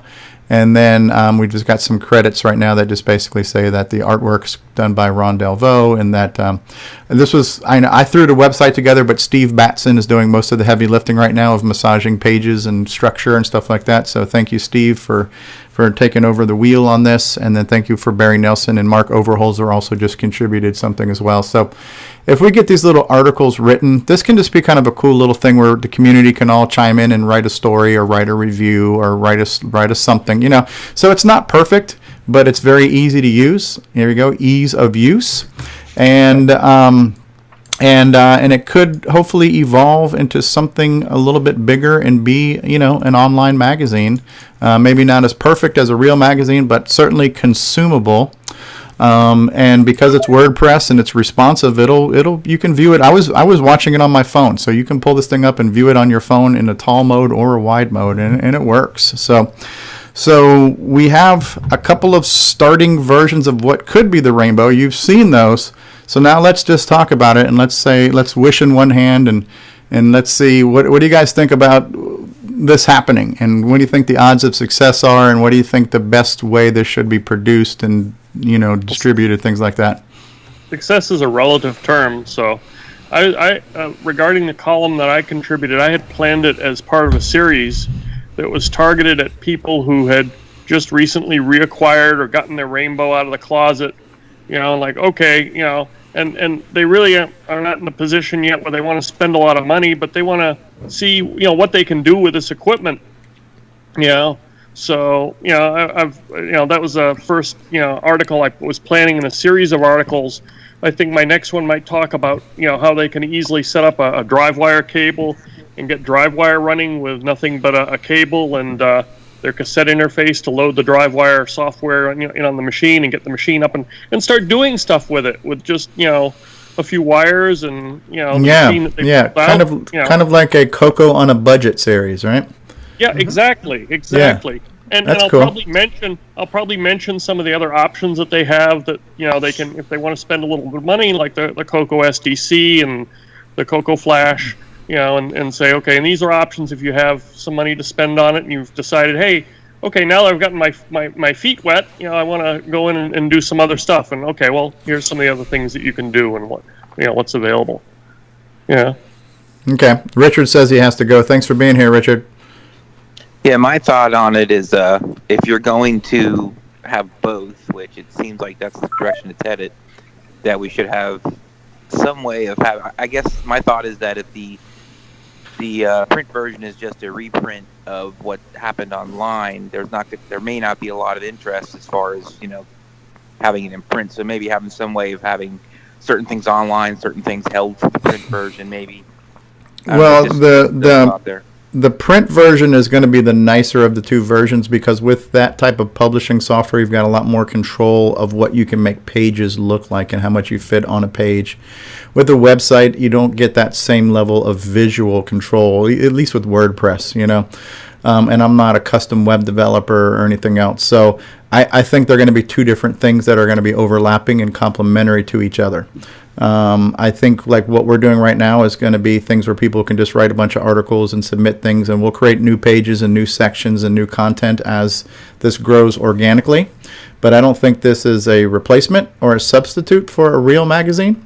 I think the benefit of a real magazine, it's already been mentioned and we can hash it out here, and we've kind of all agreed that things happen so quickly. There's the monthly podcast, which by the way, I mentioned this too, the CoCo Crew podcast has been the Rainbow magazine for the past 2 years, right? That's where we all go to listen to, hear what's going on, right? So we've got the Rainbow we can listen to.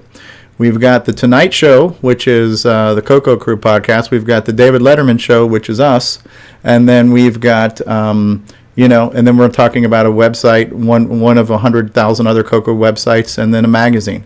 So where does the magazine fit in to be the most useful thing to me? And then Nick has brought this up, a lot of people brought this up. If it's a periodical that's kind of like, all right, like a perfect example is the year-end review. What's all the cool things that happened for 2017? From CoCo Fest to Tandy Assembly to new products and new games that were released. Definitely an annual one, and it becomes a keepsake. It's a collectible thing. It's not necessarily a source of breaking news, but more of a chronicle of what's happened for the quarter or for the biannual or annual thing. To me, that's one thing that makes perfect sense. And people are going to want to have that, especially if you were mentioned in it. You would, of course, you want to have a magazine that you're in and you can show your friends and coworkers and things like that. And if it's another keepsake, So that is one way that makes sense to me. And I'm curious to hear what makes sense to you guys and where this can be the best serving to us all. I agree with that myself. The other things I would be you would try to do some articles that are kind of like timeless, like Barry's proposed series on what you can do with a CoCo if you just picked one up at a Goodwill or whatever. I mean, as people come in a year or two later, that article will be of use to them as well, rather than picking something that just happened, 6 months ago and kind of fades away. So stuff like how-tos, reviews, that's timeless as well. Like if somebody's looking for an old Pac-Man game and there's a review of 10 different kinds. So that kind of stuff too. Basically the timeless stuff and also the summary of the year. I think both those are pretty good ideas for it. I want to keep the timeless stuff definitely in the I'd love to have it published in the print version. And I'd like to see a lot of overlap because it's they're both quote unquote the Rainbow magazine. There's certain things that will certainly lend themselves more towards being in the print version and really don't need to be in the online version. And there's other things that probably should be in both, and there's other things that can be in the online version that don't really need to be in the print version.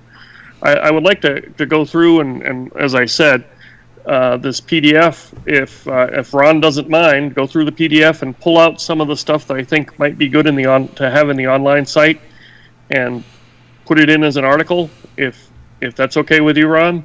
Sure. Okay. I'm honored if you use any of the artwork I've done. Okay. So, and mainly, I want to, some of the pictures and stuff, and go through and look and see what is in there for articles that we can put in there. And I figured that the online version of the Rainbow, I envision that as having a fairly wide readership compared to any print version that we put out, because it's going to be easier for people to access. The web is, everybody's got access to the web these days. And I want to put useful information there, for, somebody who has their color computer. What I was thinking, maybe put some real ads there that for stuff that would be useful to them, like a real ad for the CoCo SDC, and and a real ad for the CoCo Flash, which would link over to Jim Brain's site, the Jim Brain site, etc. So they know, okay, well, if I want to order a memory upgrade, okay, I can go to Cloud9 or Jim Brain for that. If I want to order an SDC, I can order it from this person over here, etc. Yep. Links to like CoCo Crew also, things you can listen to right now. Yep. No, that's the a great idea. The online version can also have unique things, like if you're, say, doing a review of a game. I mean, you can do a print review with a couple of screenshots, but you can actually have a video of the game playing. Yeah, like a link to the YouTube video or whatever. Yeah, I think they both serve different markets, and I don't think one is better than the other. And the web thing can almost be a daily digest where things could be happening in real time. New posts could be happening all the time, and the print version is definitely periodical. I don't know if it makes sense to do it monthly. I know Ron has been using quarterly on his headers for now. Maybe that's your target right now, Ron, is quarterly or quarterly or twice a year. It just depends on. I think once or twice a year is probably a good target because of the overhead of actually doing a print run. I think it comes down to what's it going to cost, right? I mean, if you're going to be able to do 4 a year at, I don't know, I'm just throwing a number, but say $10 an issue or something. Then that's doable. But if you're, I think it's going to come down to what's it going to cost, and how many people are going to want to pay for it, and what are they willing to pay for it? Right. Well, I mean, like if Bruce Moore's looking at doing this in print, which it sounds like he's kind of the guy heading that up, then what's his cost? What's the minimum he has to print to get a decent price? Kind of need to know all that information. Right. Well, but there's a lot of places that do things on demand too. Like my T-shirts are on demand, DVDs are on demand. So if there's a place that will produce and print on demand, then the overhead becomes moot, and then it just becomes the cost is what the cost is, and the people who want it will buy it. That makes the most sense to get it off the ground. Yeah, I mean, if there's a place like that, that'd be fantastic. I think there is, because that's what he's using to produce the Forest of Doom user guide. So I don't, I know we live in a time now where you can get circuit boards made for you. You can outsource just about anything. There's lots of places that will produce things on demand, and so that simplifies creation and distribution, but it's not the most cost-effective way to do it. But it's a good way to start. Right. And if you can get people committed, then you can get bulk and you can right. down. I think the numbers that Bruce had pulled up to get something like a 64 to 84 page full color magazine was about $15 a pop to have those produced. That was kind of a ballpark price, which is not. Listen, you can get a crap magazine for a couple bucks. You can get all the stuff we get. And the newspaper's filled with stuff that we throw away. So you can get free magazines, you can get cheap magazines, but to have one made in low quantities is not necessarily cost effective. But again, if it's a collectible item, and if you bought 4 per year and it costs you $60 a year to have these things, that's not the worst way to spend your money. You know what I mean? It may be another item that we are linking to and advertising on the online site that, hey, you can get these collectible issues from such and such location. And you could also make in the print magazine, if there is some sort of content, like if we something goes from the online version into the print version, but there is online content to that is beyond what's in the print, you could obviously link to that so that people can go there and find that as well. I really don't see people buying this just to read the magazine as per se. I see the online version more providing, serving that general readership. I see, if somebody wants a print copy, they're probably buying that for the collectible value, just to say, hey, I've got a copy of the Rainbow that was made. Yeah. That's kind of the same way I look at buying a ROM cartridge right now. It's a cool novelty in a sense that we can do it now. Would I have bought the game if it was just digital? Possibly not. But because it's on a cartridge, it's a keepsake, and it's a cool thing. Yeah. You can leave it on your coffee table with your Better Homes and Gardens when people come over. It's like, what? Yeah. All right. I'm gonna run a commercial here real quick, and we'll pick this conversation up in just a second. Hello, this is David Ladd, and you're watching Original Gamer Stevie Stroh. What's going on, everybody? Original Gamer Stevie Stroh here, and when you are done with CoCoTALK, why not head on over to my YouTube channel and get your share of gameplay goodness. There you will find everything from the old school to the next gen. There are video game reviews, interviews, how-tos, and replays of CoCoTALK. So for all of your video game needs on YouTube, head on over to youtube.com/OG Stevie Stroh for your share of gameplay goodness today. Radio Shack's store-wide manager's red tag sale is on now. We've slashed prices 20%, 30%, 40%, 50%. Save on famous Radio Shack hi-fi, car stereo, radios, toys, TV games, calculators, walkie-talkies, and CB radios. Look for the big red tag. Save like never before on these and literally hundreds of red tag specials. Hurry into Radio Shack today. Hurry into Radio Shack today. You gotta love it. I wish I still could sometimes. I know. All right, so Nick, you were chiming in on a few things. So everybody's chimed in a little bit. I'd be curious to hear what some other people have to say about this.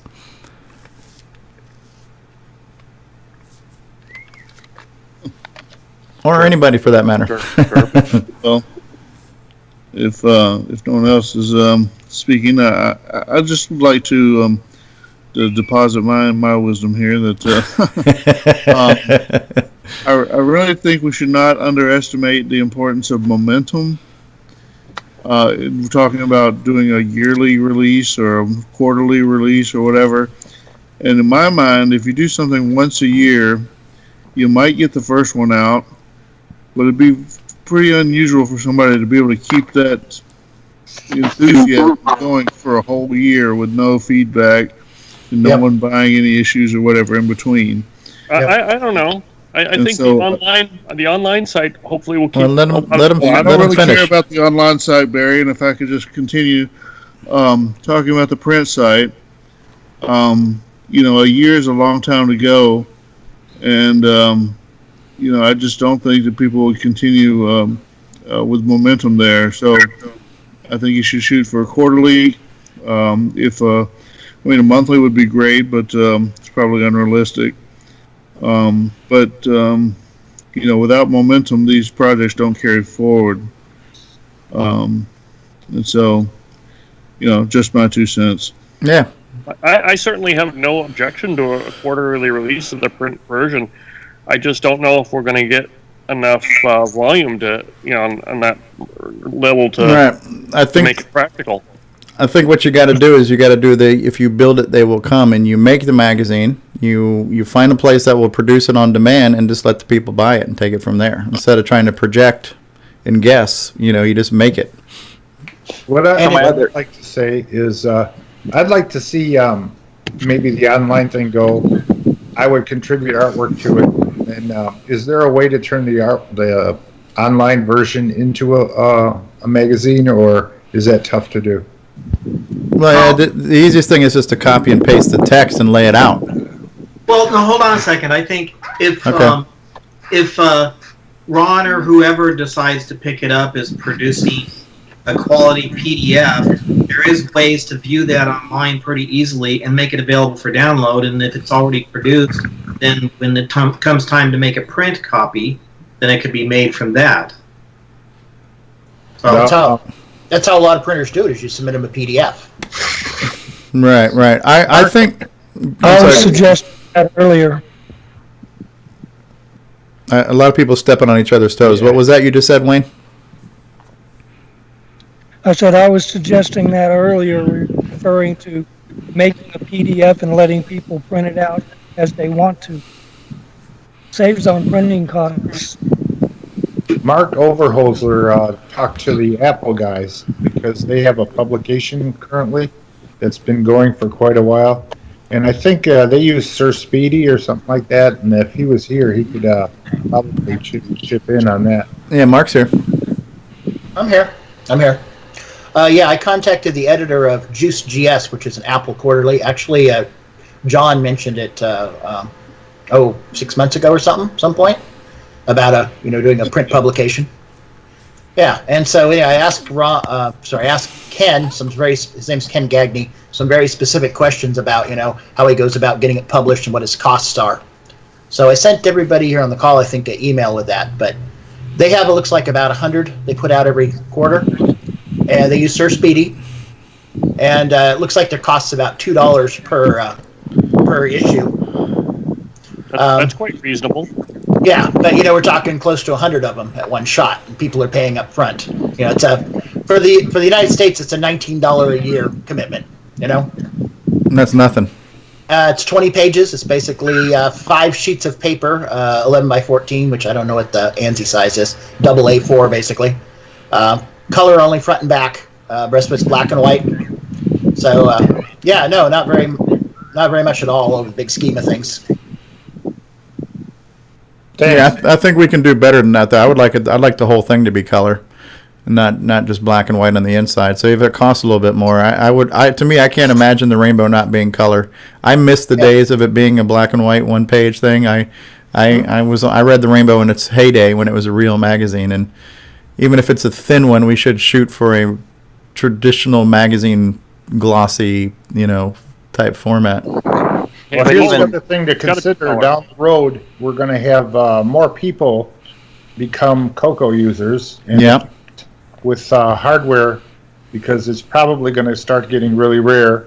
There's going to be, the FPGA stuff out there. Yeah. And always being able to get the software online. And so I guess I'm thinking, to me, when I look at the magazine, or even when I'm browsing on the internet, on Facebook, I see all these stories of guys coming on going, geez, I just found my CoCo in the attic, and at my mom's house, and I took it down, and it still works, and I was thinking of learning how to, figure out how to get it going. There's I don't know how many hundreds of stories like that out there, and then there's going to be the people in the future that. They're going to stumble across it, and either by emulator or whatever, get going. And maybe having like I don't know, the book that was made the Boise book. Yeah, a great resource for history and everything. But we have all the history from that book to now and to in the future. So, Lynn. And I think that's what we're trying to figure out is how is it best to inform people on all the aspects of a color computer, which includes getting one, getting it upgraded, adding goodies, playing with it, playing games, doing even hooking a printer to it. Mm-hmm. One of the things I was going to include in there, which I didn't, was how to use a printer with drive wire, because that seems to be that would be a cool thing, I think. How to from my on my wireless printer would be cool. Yeah, there's a program that's on the Color Computer Archive that I was chatting with some folks on the mailing list and whatnot, and somebody wrote it, that basically hooks the print task and sends the print output to the drive wire so that it can send it through the regular computer to a standard printer. Yeah, of course, if you're running Nitrous 9, of course, you have ease of use and it just works because you just slap the device and it prints to the drive wire. Yeah. Now, I like John Linville's suggestion that it needs to be a little bit more frequent. I think there's enough things going on in the community that it could easily be quarterly. And I think like anything else, you have to start it, you have to do it, and then and it should grow legs. You know, it's like my YouTube channel grew legs. CoCoTALK has grown legs. So I think if you do something and you continue to do it, and there's an appetite for it, which I think there is in this community, we have a lot of consumers in this community who want to consume content and consume products. So I think it's just that thing. You just start it and you do it, and it will evolve into whatever it's meant to be. And I have no doubt that will happen. You know, I think we were talking about success and how success is relative, but the key to success is you just got to be dedicated to it. And as long as we have some people who are dedicated to it, and the people who are behind it don't run out of gas, and I think there's enough of us in here to keep that tank full, that it's going to be good. It might be a 20-page magazine, it might be whatever, but if it's 20 pages of cool stuff on a quarterly basis, it's a neat thing to have in the community as another cool CoCo thing. Plus, I would submit that a 20-page quarterly is probably better than the 80 pages once a year. Yeah. And we could still do like the year-end review, but you have your quarterly regular publications or something, like an annual edition or something. And usually within quarterly, you have each quarter there's going to be at least one or more holidays, and the Rainbow is pretty famous for its different themes, or different times of the year we had different topics and stuff. It could evolve into that. I like the idea of some programs to type in. I remember Nick was saying before, and programs would be neat, but they need to be kind of short. Because nowadays, the attention span of somebody wanting to type is not going to be what it was when we were bright-eyed in the 80s and it was all new and exciting. So now it's a labor of love to type in 30 lines of basic code. So short programs that could fit on maybe 1 or 2 pages that somebody would endure the keystrokes to would be kind of a cool thing to have.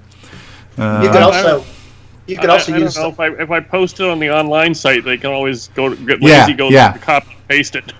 Yeah. And by the way, and Darren Grant is here with us in the live chat. Hello, Darren. Welcome. So Darren says hi. Tim Franklin says quarterly within a year and a print version. Darren says Ron Delvaux created a mock-up for a new magazine. Does that mean it is now happening? Will Ron be coordinating, doing the layout, and organizing print editions? Well, that's kind of what we're talking about, and I guess it's all to be determined how it's going to take shape. So, I would like to be involved in contributing some artwork and stuff. I don't think I can do it all myself. It's a large job. Yeah, it's bigger than any one person. It needs to be. Yes. You need to assemble 3 or 4 days of good long work. Any content I post to the online site, at least for me, you're welcome to use in the print version. I have a number of pictures that I've got that were made by James Watts on a color computer in CoCo Max 3. It's a friend of mine. He was quite a bit of an artist, actually, and there's some very impressive pictures. I was thinking of posting those up as a color computer art gallery. Oh, neat. Yeah, that would be kind of cool. That was a feature in the magazine. Yeah. He's given me his permission that I can distribute these many years ago. So I think as a value-added thing, there needs to be some exclusive content in here that's not available on a PDF version or online. There needs to be things. Man, I don't know. The wind is killing me. Are you outside, Barry? Somebody's like going through a wind tunnel right now. It's killing me. I'm muting my microphone when I'm not talking. Somebody. I think it's Jay actually. Oh, Jay, are you outside? I don't know. I'm hearing wind coming from somebody. I am. I didn't realize it's getting picked up. I'll turn it off. I'm gonna have to step away, folks, because I got to go and drop my daughter off somewhere. So okay, I'm gonna drop off the call. I'm just gonna mute my mic, and I'll be back when I'm back. All right. Thanks for being here. I think there should be some exclusive content that you can only get on there, or like you say, it's if you can read it online in the exact same electronic copies online. It really diminishes the impulse to want to purchase it unless you're really a diehard to say, I want a hard copy of what I've already got electronically. So I think if we put things online, they should not be the full episode. You don't want to give away the cow. You might want to let them sample some milk, but you don't want to. You want to sell the cow. So if you think of it, during the heyday, we had the Rainbow, the Color Computer Magazine, and Hot Cocoa all doing stuff. and none of it probably repeated much, but they all had stuff to say. Yeah. Very true. What else? Who's got a cent or two to throw in on this? I was going to mention, like they were talking about doing the year-end and review type thing. I think one way to do that, rather than making an extra edition, if you want to do it quarterly, is you just have the Christmas edition or whatever you want to decide to do your year-end review, would be, say, a double-sized issue, because you're going to be covering everything plus whatever new stuff comes in. Right. Yeah.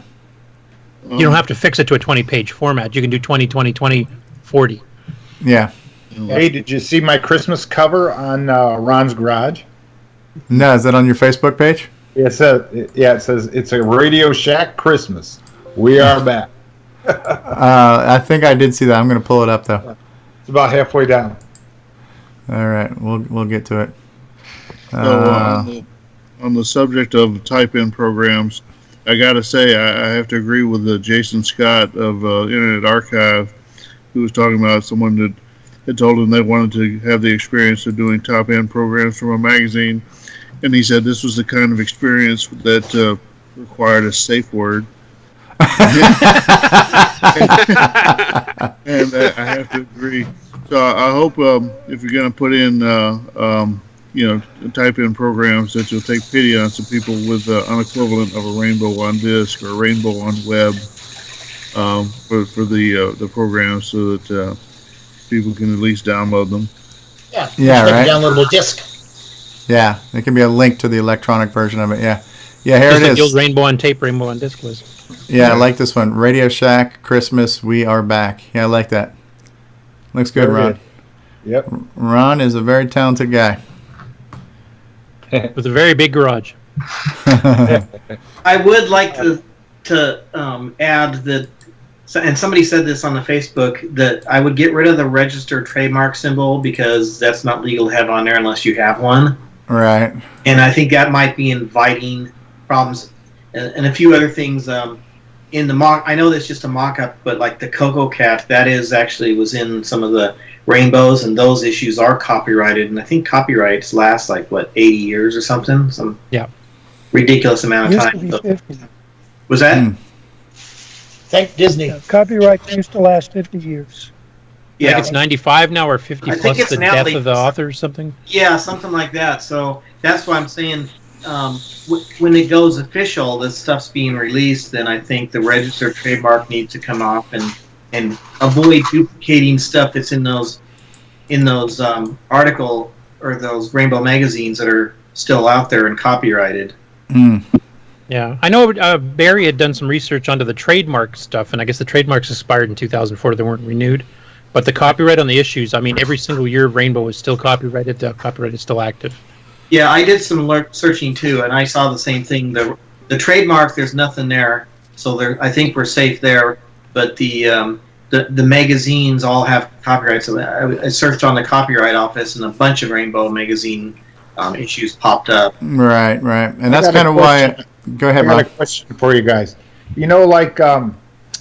On YouTube, when you play a clip of somebody's property, it says fair use domain.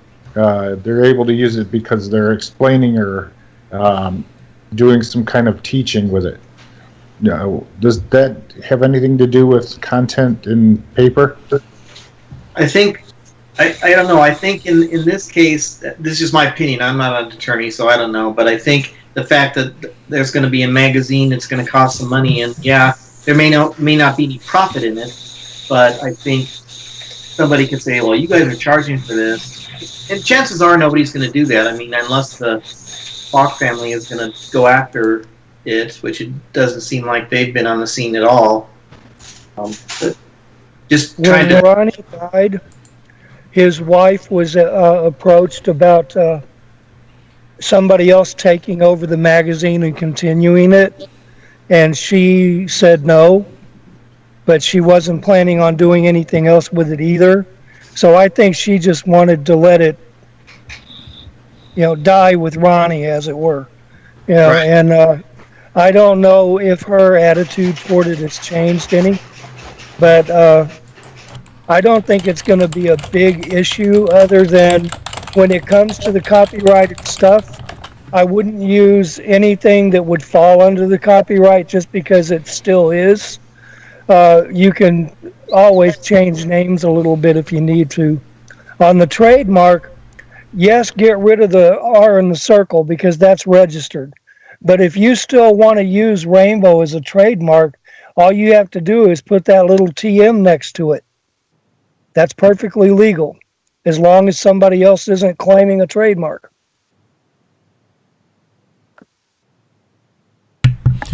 Darren Grant mentioned that fair use applies to text as well, but just like music, it allows you to use snippets for the purpose of critique, parody, or review. So you can use it, but I think you have to use it sparingly.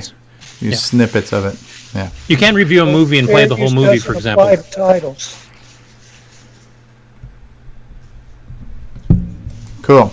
Well, I think it's interesting. I think the judging on the response we got from Facebook, I think a lot of people are interested in this topic. I think that if this magazine was to be produced, I'm sure it would sell a number of copies. We don't know what that number is to be determined, but I think we could probably hit 100 units. I think that's a realistic goal. Someone put a poll up, didn't they, for what would we rather have for the name of the magazine, and I think the Rainbow was #1 by a wide margin. Right. Yeah, so I think like for print, maybe just call it Rainbow Reboot and just put the word reboot in small letters under the rainbow to the far right-hand corner. And I think the one that we should do for the website, we'll have the rainbow in big, and underneath that we'll just put online. So we'll have like Rainbow Online and maybe Rainbow Reboot for the magazine name. And that way we still have the big bold. We've got a little small one that's changed the actual name of it, so we're not infringing on, we're not going to call ourselves the Rainbow Magazine website. You're not going to call yourself the Rainbow Magazine magazine. You'll just be Rainbow Reboot. They're going to know it's a magazine because it's on frickin' paper. Rainbow Redux. Rainbow Redux. The only thing as I said earlier, you could just say the new Rainbow. Right. Yeah. Yeah, the only Darren. thing we're borrowing is the name. So Yeah, and by itself, the name Rainbow is impossible to enforce legally. Rainbow Magazine becomes a trademark or a copyright, but Rainbow as a word, well, good luck with that. So, Darren's mentioning that he's losing the stream. We are recording this. I'm having some ISP issues that will hopefully go away in the near future. So we're recording all the shows. I'll upload the recording as soon as it's done. So we beat this one to death. Anybody got anything else they want to chime in on?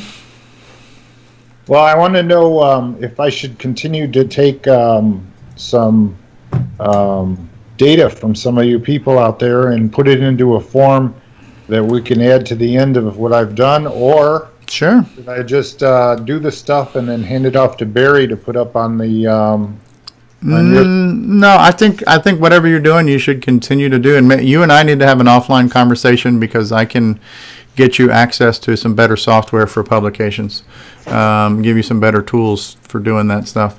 But no, I think what you're doing is great, and I think right now it's in good hands with you. And then if anything, you're going to build a team, your magazine team, and I think the magazine needs to be one thing, and I think what we're doing is going to be another. But there'll probably be some cross pollination there. I don't want one to be an echo of the other. I think they both have their own unique value. You're welcome to take anything that we've posted and use it in your magazine, but I don't want to make two different versions of the same thing. I think there's two similar spirited platforms for this information, but I think what you've done so far is stellar, and I wouldn't want to influence what you're doing with that. I think you're off to a great start. Yeah, also, I just want to say, Ron, if you want to get offline, I'd be interested in helping you out as well. This is Jay. Okay, Brian Joyce is saying... He's saying he said something about wanting to help you if you want to have an offline conversation with him, helping you with some software or hands-on or something. I'm not sure. Very cool. Anybody else? What about you, Grant Leighty? What's your thought on a new Rainbow magazine? I think it's awesome. I think it's a good idea, and I think it would also help attract new users, and the people who do get new computers, they would have a print version and an online version to find stuff and read reviews about games, and I think it's a good idea overall. I think it's going to be really neat to cover on the new Rainbow magazine the guy that starts reproducing the color computer. Oh, like Roger Taylor or Gary Becker? Somebody. I mean, retro, like. Oh, like making an official stock CoCo replacement? Yeah. Not a new CoCo, but no. The difficulty with that is the gimme chip on the CoCo 3s. Yeah. Well, it's emulated, so yeah. no problem. Yep, Zipster's got that under control, from what I understand. Very close. Yep. We're good. But yeah, as far as it goes, the online version of the magazine could be like similar to what Rainbow on Disk was, where all the files are available instead of just being source listings. They're the actual source code files. Yeah. And plus, now we have 2 events that go on each year. We got CoCo Fest and Tandy Assembly, so that should definitely be enough to keep enough content going for at least quarterly magazines. Sure. Also, visibility to the public will keep it in people's minds. Exactly. Roger that. All right, I'm going to run another commercial, and then we'll be back and figure out what else you guys want to talk about when I come back. Hey, this is Bruce Moore, author of Force of Doom, and you're watching the Original Gamer Stevie Stroh. Only the bravest souls enter. Only the most cunning return. Defeat innumerable monsters to ransom the king's scepter, stolen by the evil wizard. Your sword, shield, and wits are your only allies. Pray you find a magical inn as your only respite in the forest of doom.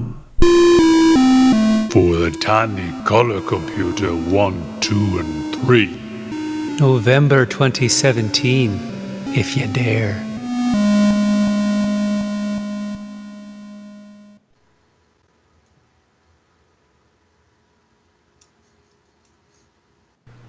Oh, who joined us?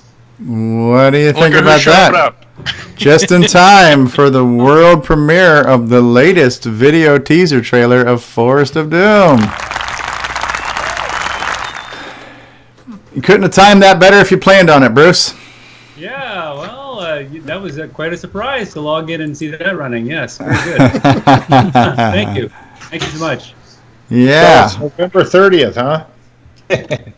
30th. Oh, well, I was hoping actually next week if the start line. Ooh. Yeah. Very, very cool.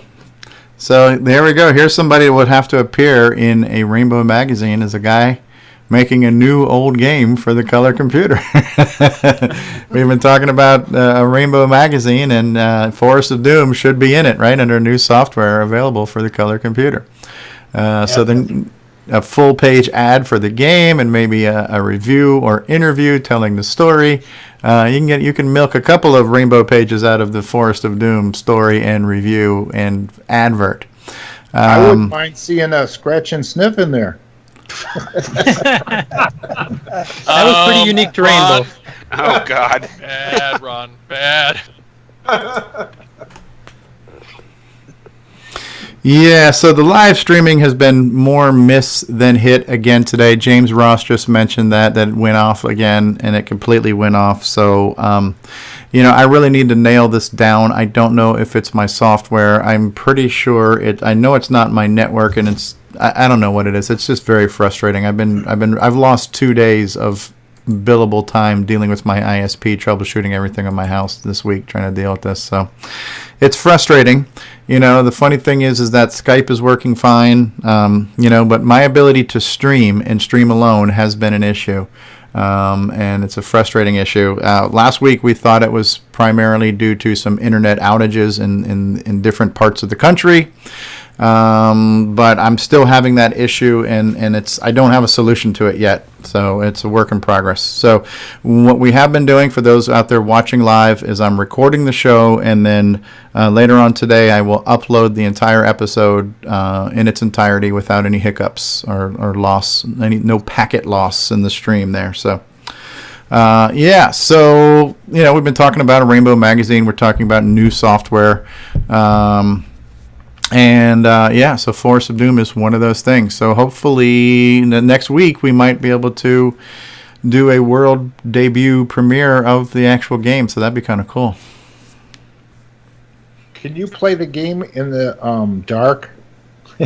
Can you play the game in the dark? Do you want to? Sounds like it'd be scary. As long as you're a touch typist, I think you could. All right. Probably. Nobody's done Ooh, lighted keyboard option. I was going to say, nobody's done a backlit keyboard mod to their CoCo yet? It's coming. That's what we need. Underneath. That's the thing. I do because I'm running VCC.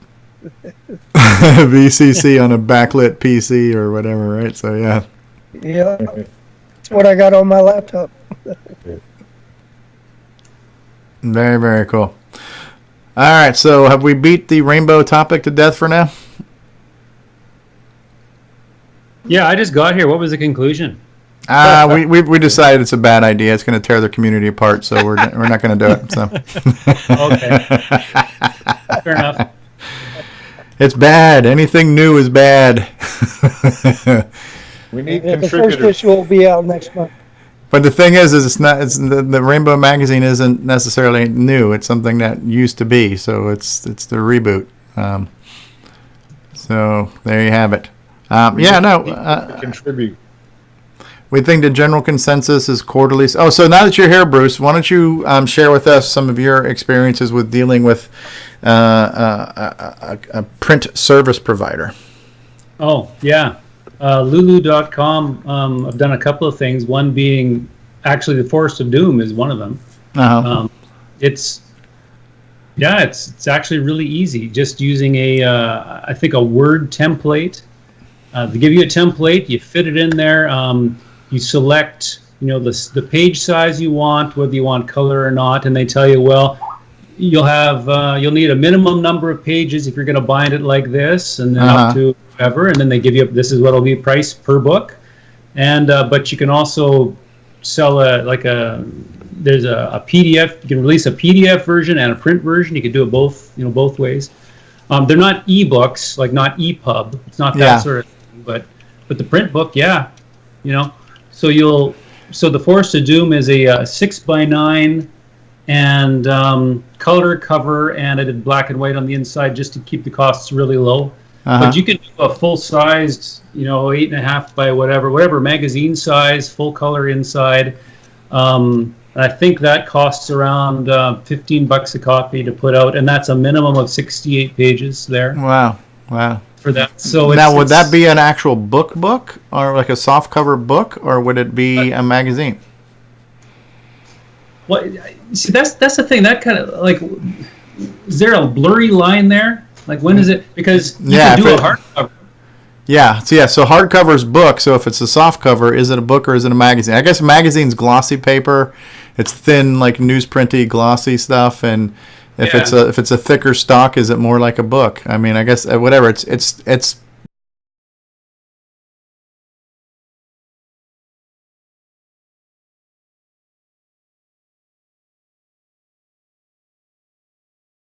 Nine inches. A magazine would be 10 inches by 12 or something like that. Yeah, and they've got that size there. And if you want full color on the inside, you have to pay for the heavier paper that won't allow the bleed through, essentially. Right, exactly.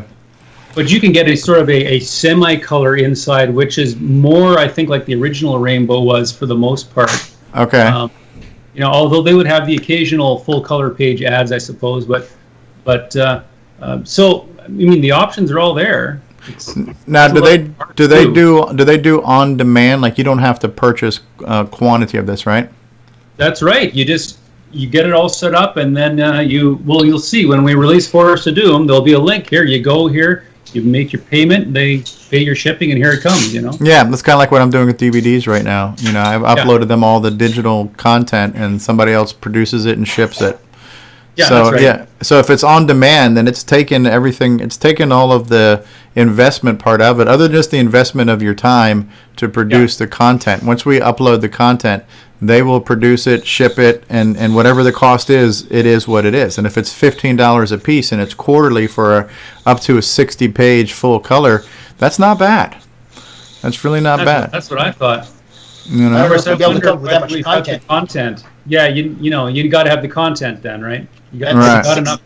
60 pages of content quarterly. Well, then we could get a really long program listing. Sure is. We'll do the source code to Nitrous 9 as an ongoing series. I should fill it up. Oh, good idea. I know lots of people are talking about these program listings. Can't do those anymore. But I would really like to see still like one of these 2-liner contests or something. Yeah. Still have some print stuff in there. Because if it's a 2-liner, I'll type it in. Yeah, I'd do it. Yeah, Nick suggested if it's a short form, there's got to be a threshold on what people are willing to do nowadays. So and pokes and peeks too. Pokes and peeks, tips and tricks. Yep. Pokes and peeks. How to get through level 2 of Popstar with a nice tutorial. Yeah, right. One of them might just be too throw out a community challenge. Okay, so the challenge for this month is write a program to do this, and this, and don't tell them how to do it, but have people submit their code, and we pick like the top 3 people who have submitted what they did. So a programming challenge, make a program to do this and animate that and do it in 10 lines or less or something like that, and show the winners. I want to learn how to reverse engineer a game. Yeah. Brian Joyce in the live chat says the roundtable was fascinating. Loved it. Well, thanks, Brian. Cool stuff. Yeah. So I think with the gears will start turning, and so I think you're a good person to have on the team, Bruce, because you've got the creative mind for it, and you've already got some experience producing things. So you got like Ron, and you get some people like you and Steve Batson. You get a couple of people together, and then you take some input from the community. Also, like I love Steve's quote, is you're never gonna produce anything by committee, but you get some input on what people like and see, and then you take that input and you get the right people to work on it, and you build it and you produce it, and here's the link. Now go buy it. And then if you sell 100 copies, that's great, and that becomes the motivation to do it again quarterly or more often. And I think if as you do it, it'll find its groove. It'll get in whatever zone it needs to get in. Will it stay quarterly? Will it make it monthly?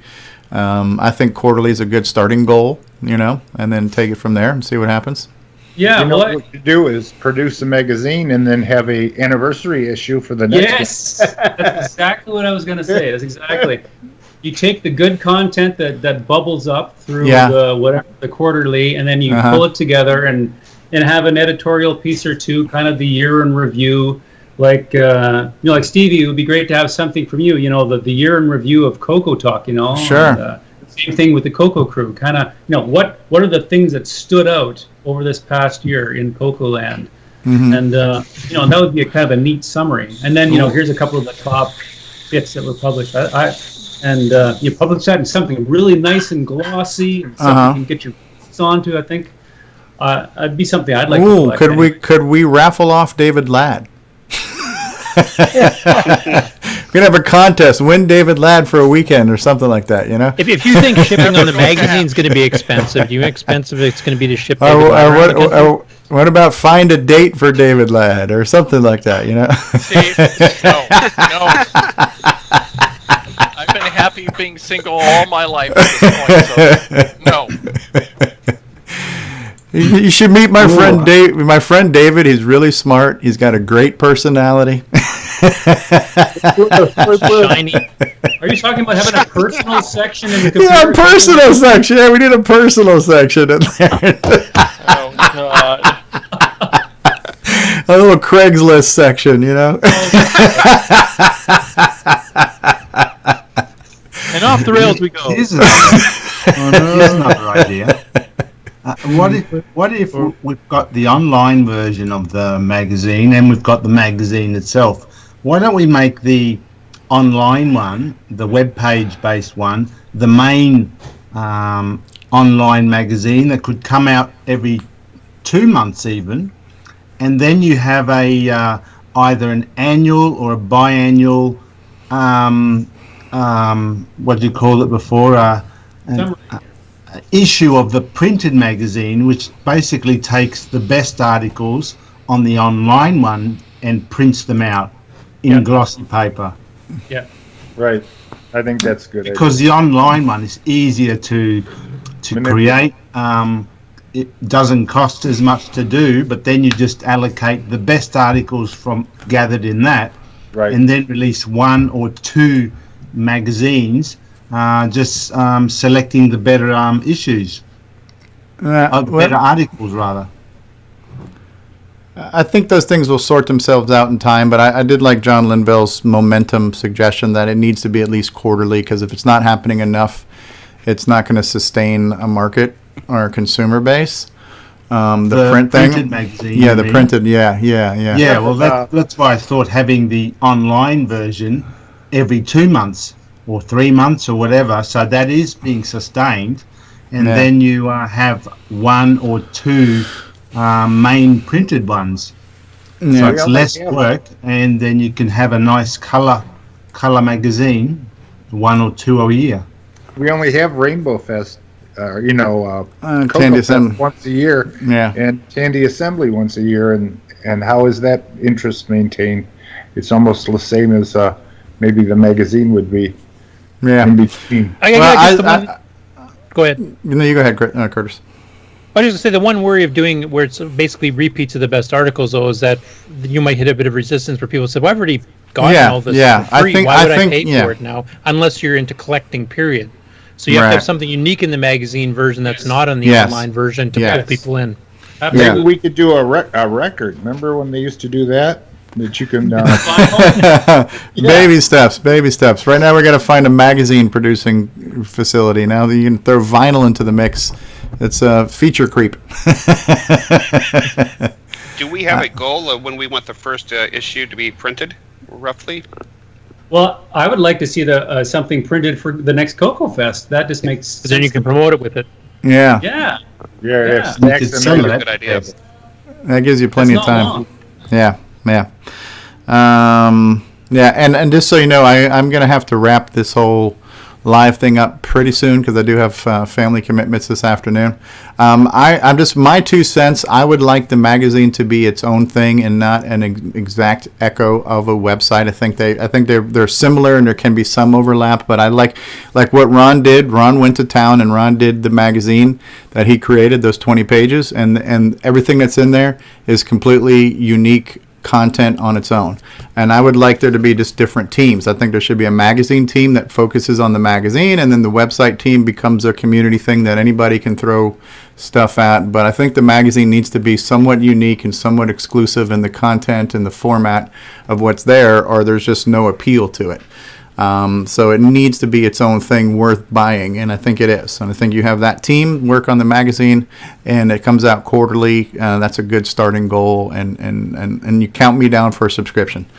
And I think shiny things in there. So and so content that comes from a website, or because where do we all pull our information from to make the CoCo Crew or make CoCoTALK? Well, we're pulling our information from the mailing list. We're pulling our information from Facebook. So we're pulling our information from the CoCo Crew podcast. So I think we're going to be all drawing from the same wells. But I think how people produce this information is going to be as unique as the individuals and as unique as the platforms, the content's published too. So the web content will be one way, the magazine content will be another.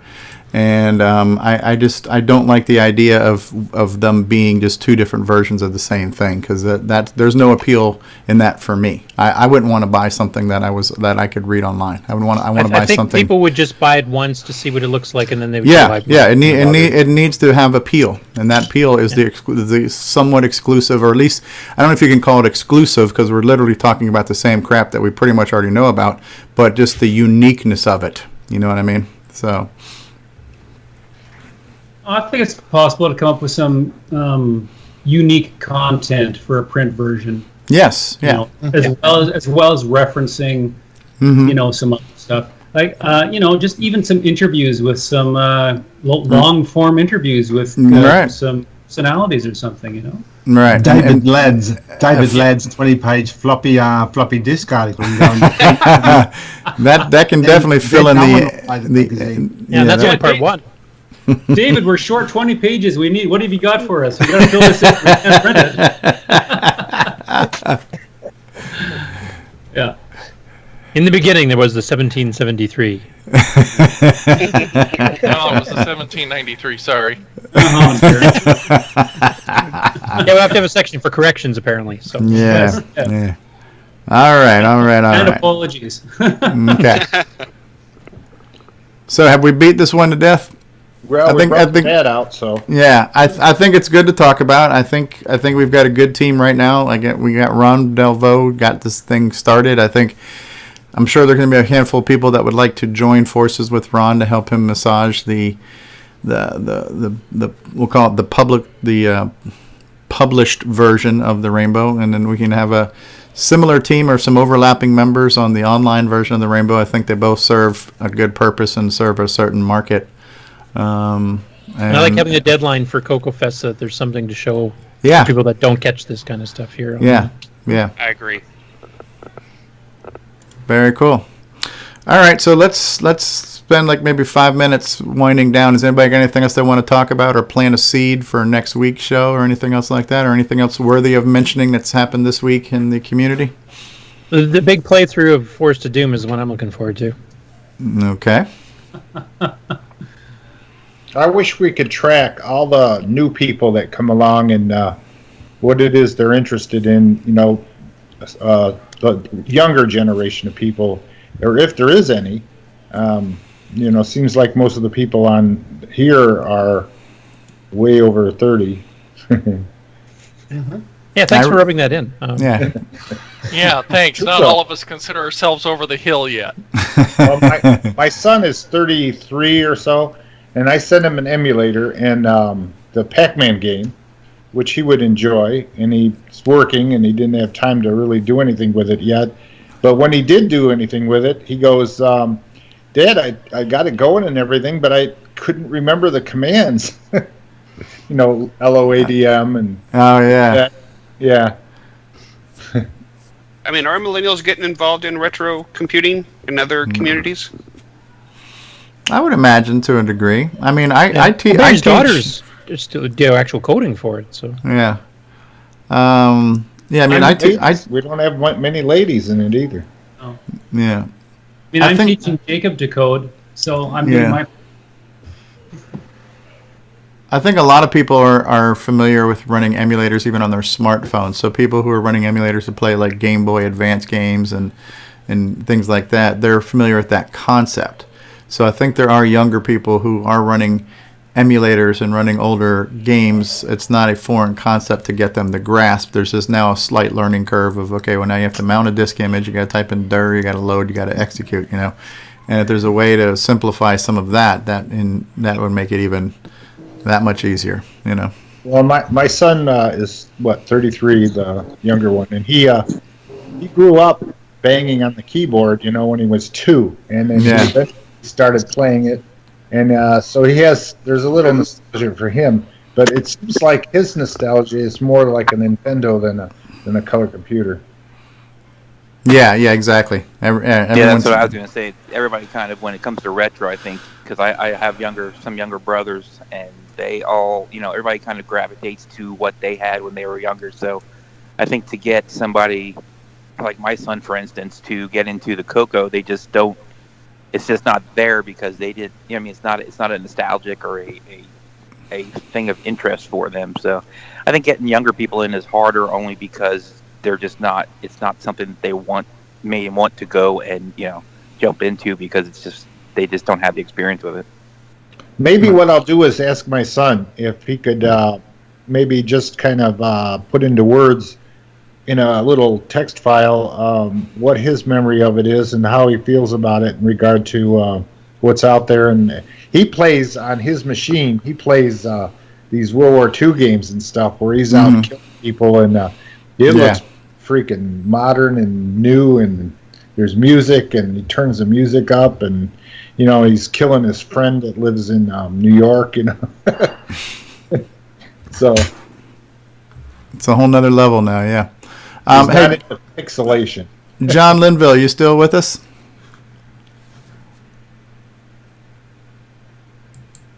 I was just curious to know, since today is the 28th of October, when we can expect the CoCo Crew podcast, since we are long overdue at this point. I'm here. Can you hear me? Yeah, we can hear you. Can you hear me? We can hear you. Yep. Now we Say can't. so. Well, if you can hear me, so. Yes, we can hear you. Oh, okay. Well, I think that we're in final editing, so we expect it, before Halloween. So we should Okay. have one this month. Okay, very good. Well, we're eagerly awaiting. We're waiting for the Rainbow magazine right now. He says he's going to have a round table pretty soon, and he's going to invite me on too sometime. Nice. Well, we are thinking about that for December. If anybody wants to be on, feel free to let me know. I'll let you know right now. I'm letting you know. All right.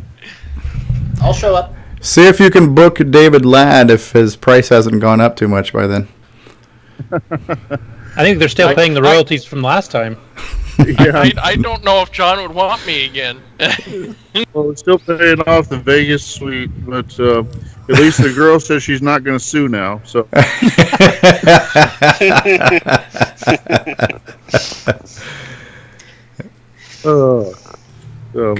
Good times. Anyway, but yeah, we'll probably do a remembrance of some sort, or get together and I don't know. Just it reveals a lack of an actual technical topic usually, but it's a Radio Shack Christmas.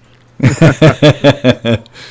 do have we have a pretty good interview coming up in November, I think, with I guess I can tease it with Brian Moriarty, who was a Infocom game designer. Ooh. And who was the person at Infocom that wrote the CoCo Z Machine program for playing Infocom games on the CoCo. Sweet. So anyway, we're gonna try to build the next episode around that a little bit. So. Very cool. Cool. Some of you guys that have been in this a while, I was flipping through the CoCo magazine and I ran across a Z80 machine or a Z80 processor you stuck into the CoCo. Did anybody ever use those, or did it ever sell? They didn't sell too many. They were pretty expensive. There was two manufacturers that made those. They were Z80 boards with, I think they were like $200 or $300 each, for running CPM basically. Oh. Back in the CoCo 1 and 2 days. So it wasn't for gaming or anything? Not unless you're playing Infocom games, I guess would have worked probably. But they were basically, one of them was an 80 column card along with the Z80 with CPM pre-installed. Interesting. Okay. Well, I'm gonna acknowledge who's been here in the live chat. So we had Richard Lorbieski in the live chat. We had David was in the chat. Norlander was in the chat. Mark Overholser. Brian Joyce was in the live chat. Norlander. Tim Franklin was in the live chat. Grant Leighty, Brian Joyce, Darren Grant was in the live chat. James Ross stopped by. So yes, for those of you who were able to make out any part of this stream today, we appreciate you for trying to stick with it. I know it's been kind of hit or miss. So thank you for those of you who watched. Thank you all who have been here and who are still with us now, including Wayne Campbell, Steve Batson, Curtis Boyle, Jay Searle, Nick Marentes, Perry Nelson, Bruce Moore, Grant Leighty, John Linville, Wallace Delvaux, a.k.a. Ron Delvaux, David Ladd, and Mark Overholser. So I'm going to have to call this one to a close. This has been episode 31 of CoCoTALK. I thank you all for being here. And I thank everybody who watches each week and watches the replays and listens to the downloads. Hitting 2,500 downloads is a nice milestone for us, being the modest podcast people that we are right now. From humble beginnings, right? I mean, the things that we didn't plan, but we've already seen that if you do something and you stay committed to it, you can grow an audience. So I think a Rainbow magazine can grow an audience. I think a Rainbow website can grow an audience. So just you have people who are dedicated to it, and there's an audience out there. We just have to make something they want to consume, and I think we have the right people to do that. God bless you all. Yes. God bless us, everyone. And David.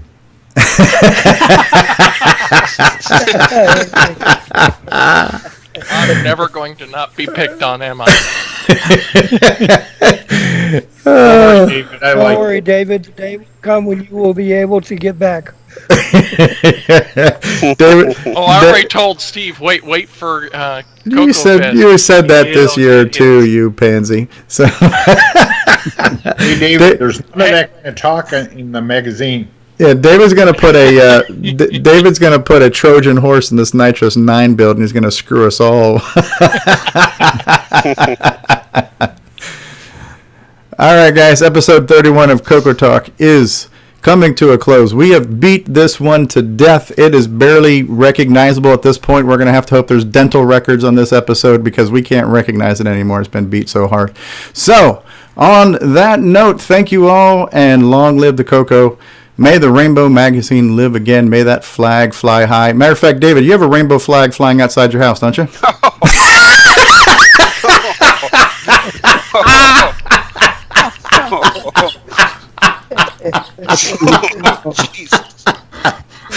All right, we're gonna leave on that note.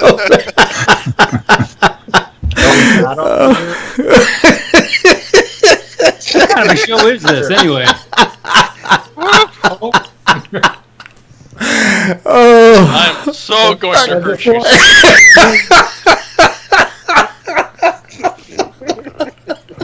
My wife. Before anybody leaves, I need to say that I downloaded the new version of Skype onto my new phone today. Okay. And apparently, there's some feature changes. I've got a little heart on here that when I tap it, it says, hold on. Come on, where are you?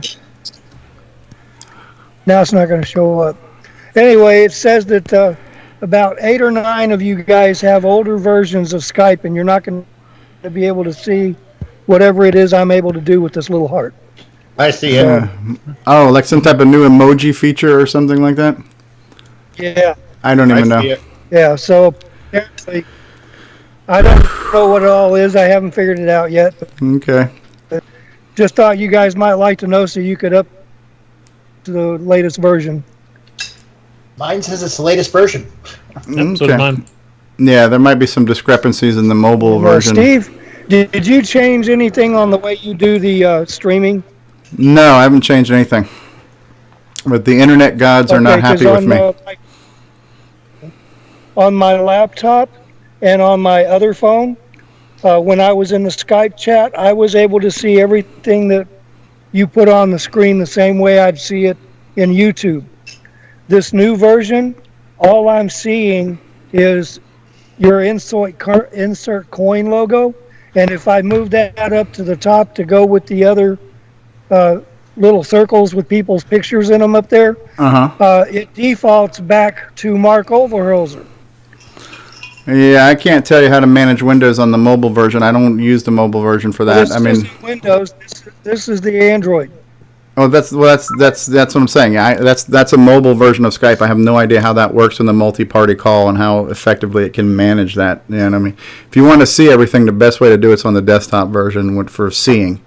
The mobile's good for speaking, but it's not good for viewing. Would be my guess. Yeah, well, apparently they changed something. On my old phone, I was able to see the video feed in the Skype. I just can't do it on this one. Yeah. So apparently they're changing things. Yay, Microsoft. Microsoft changed things? Wow. All right, guys. So I got 3 times a day.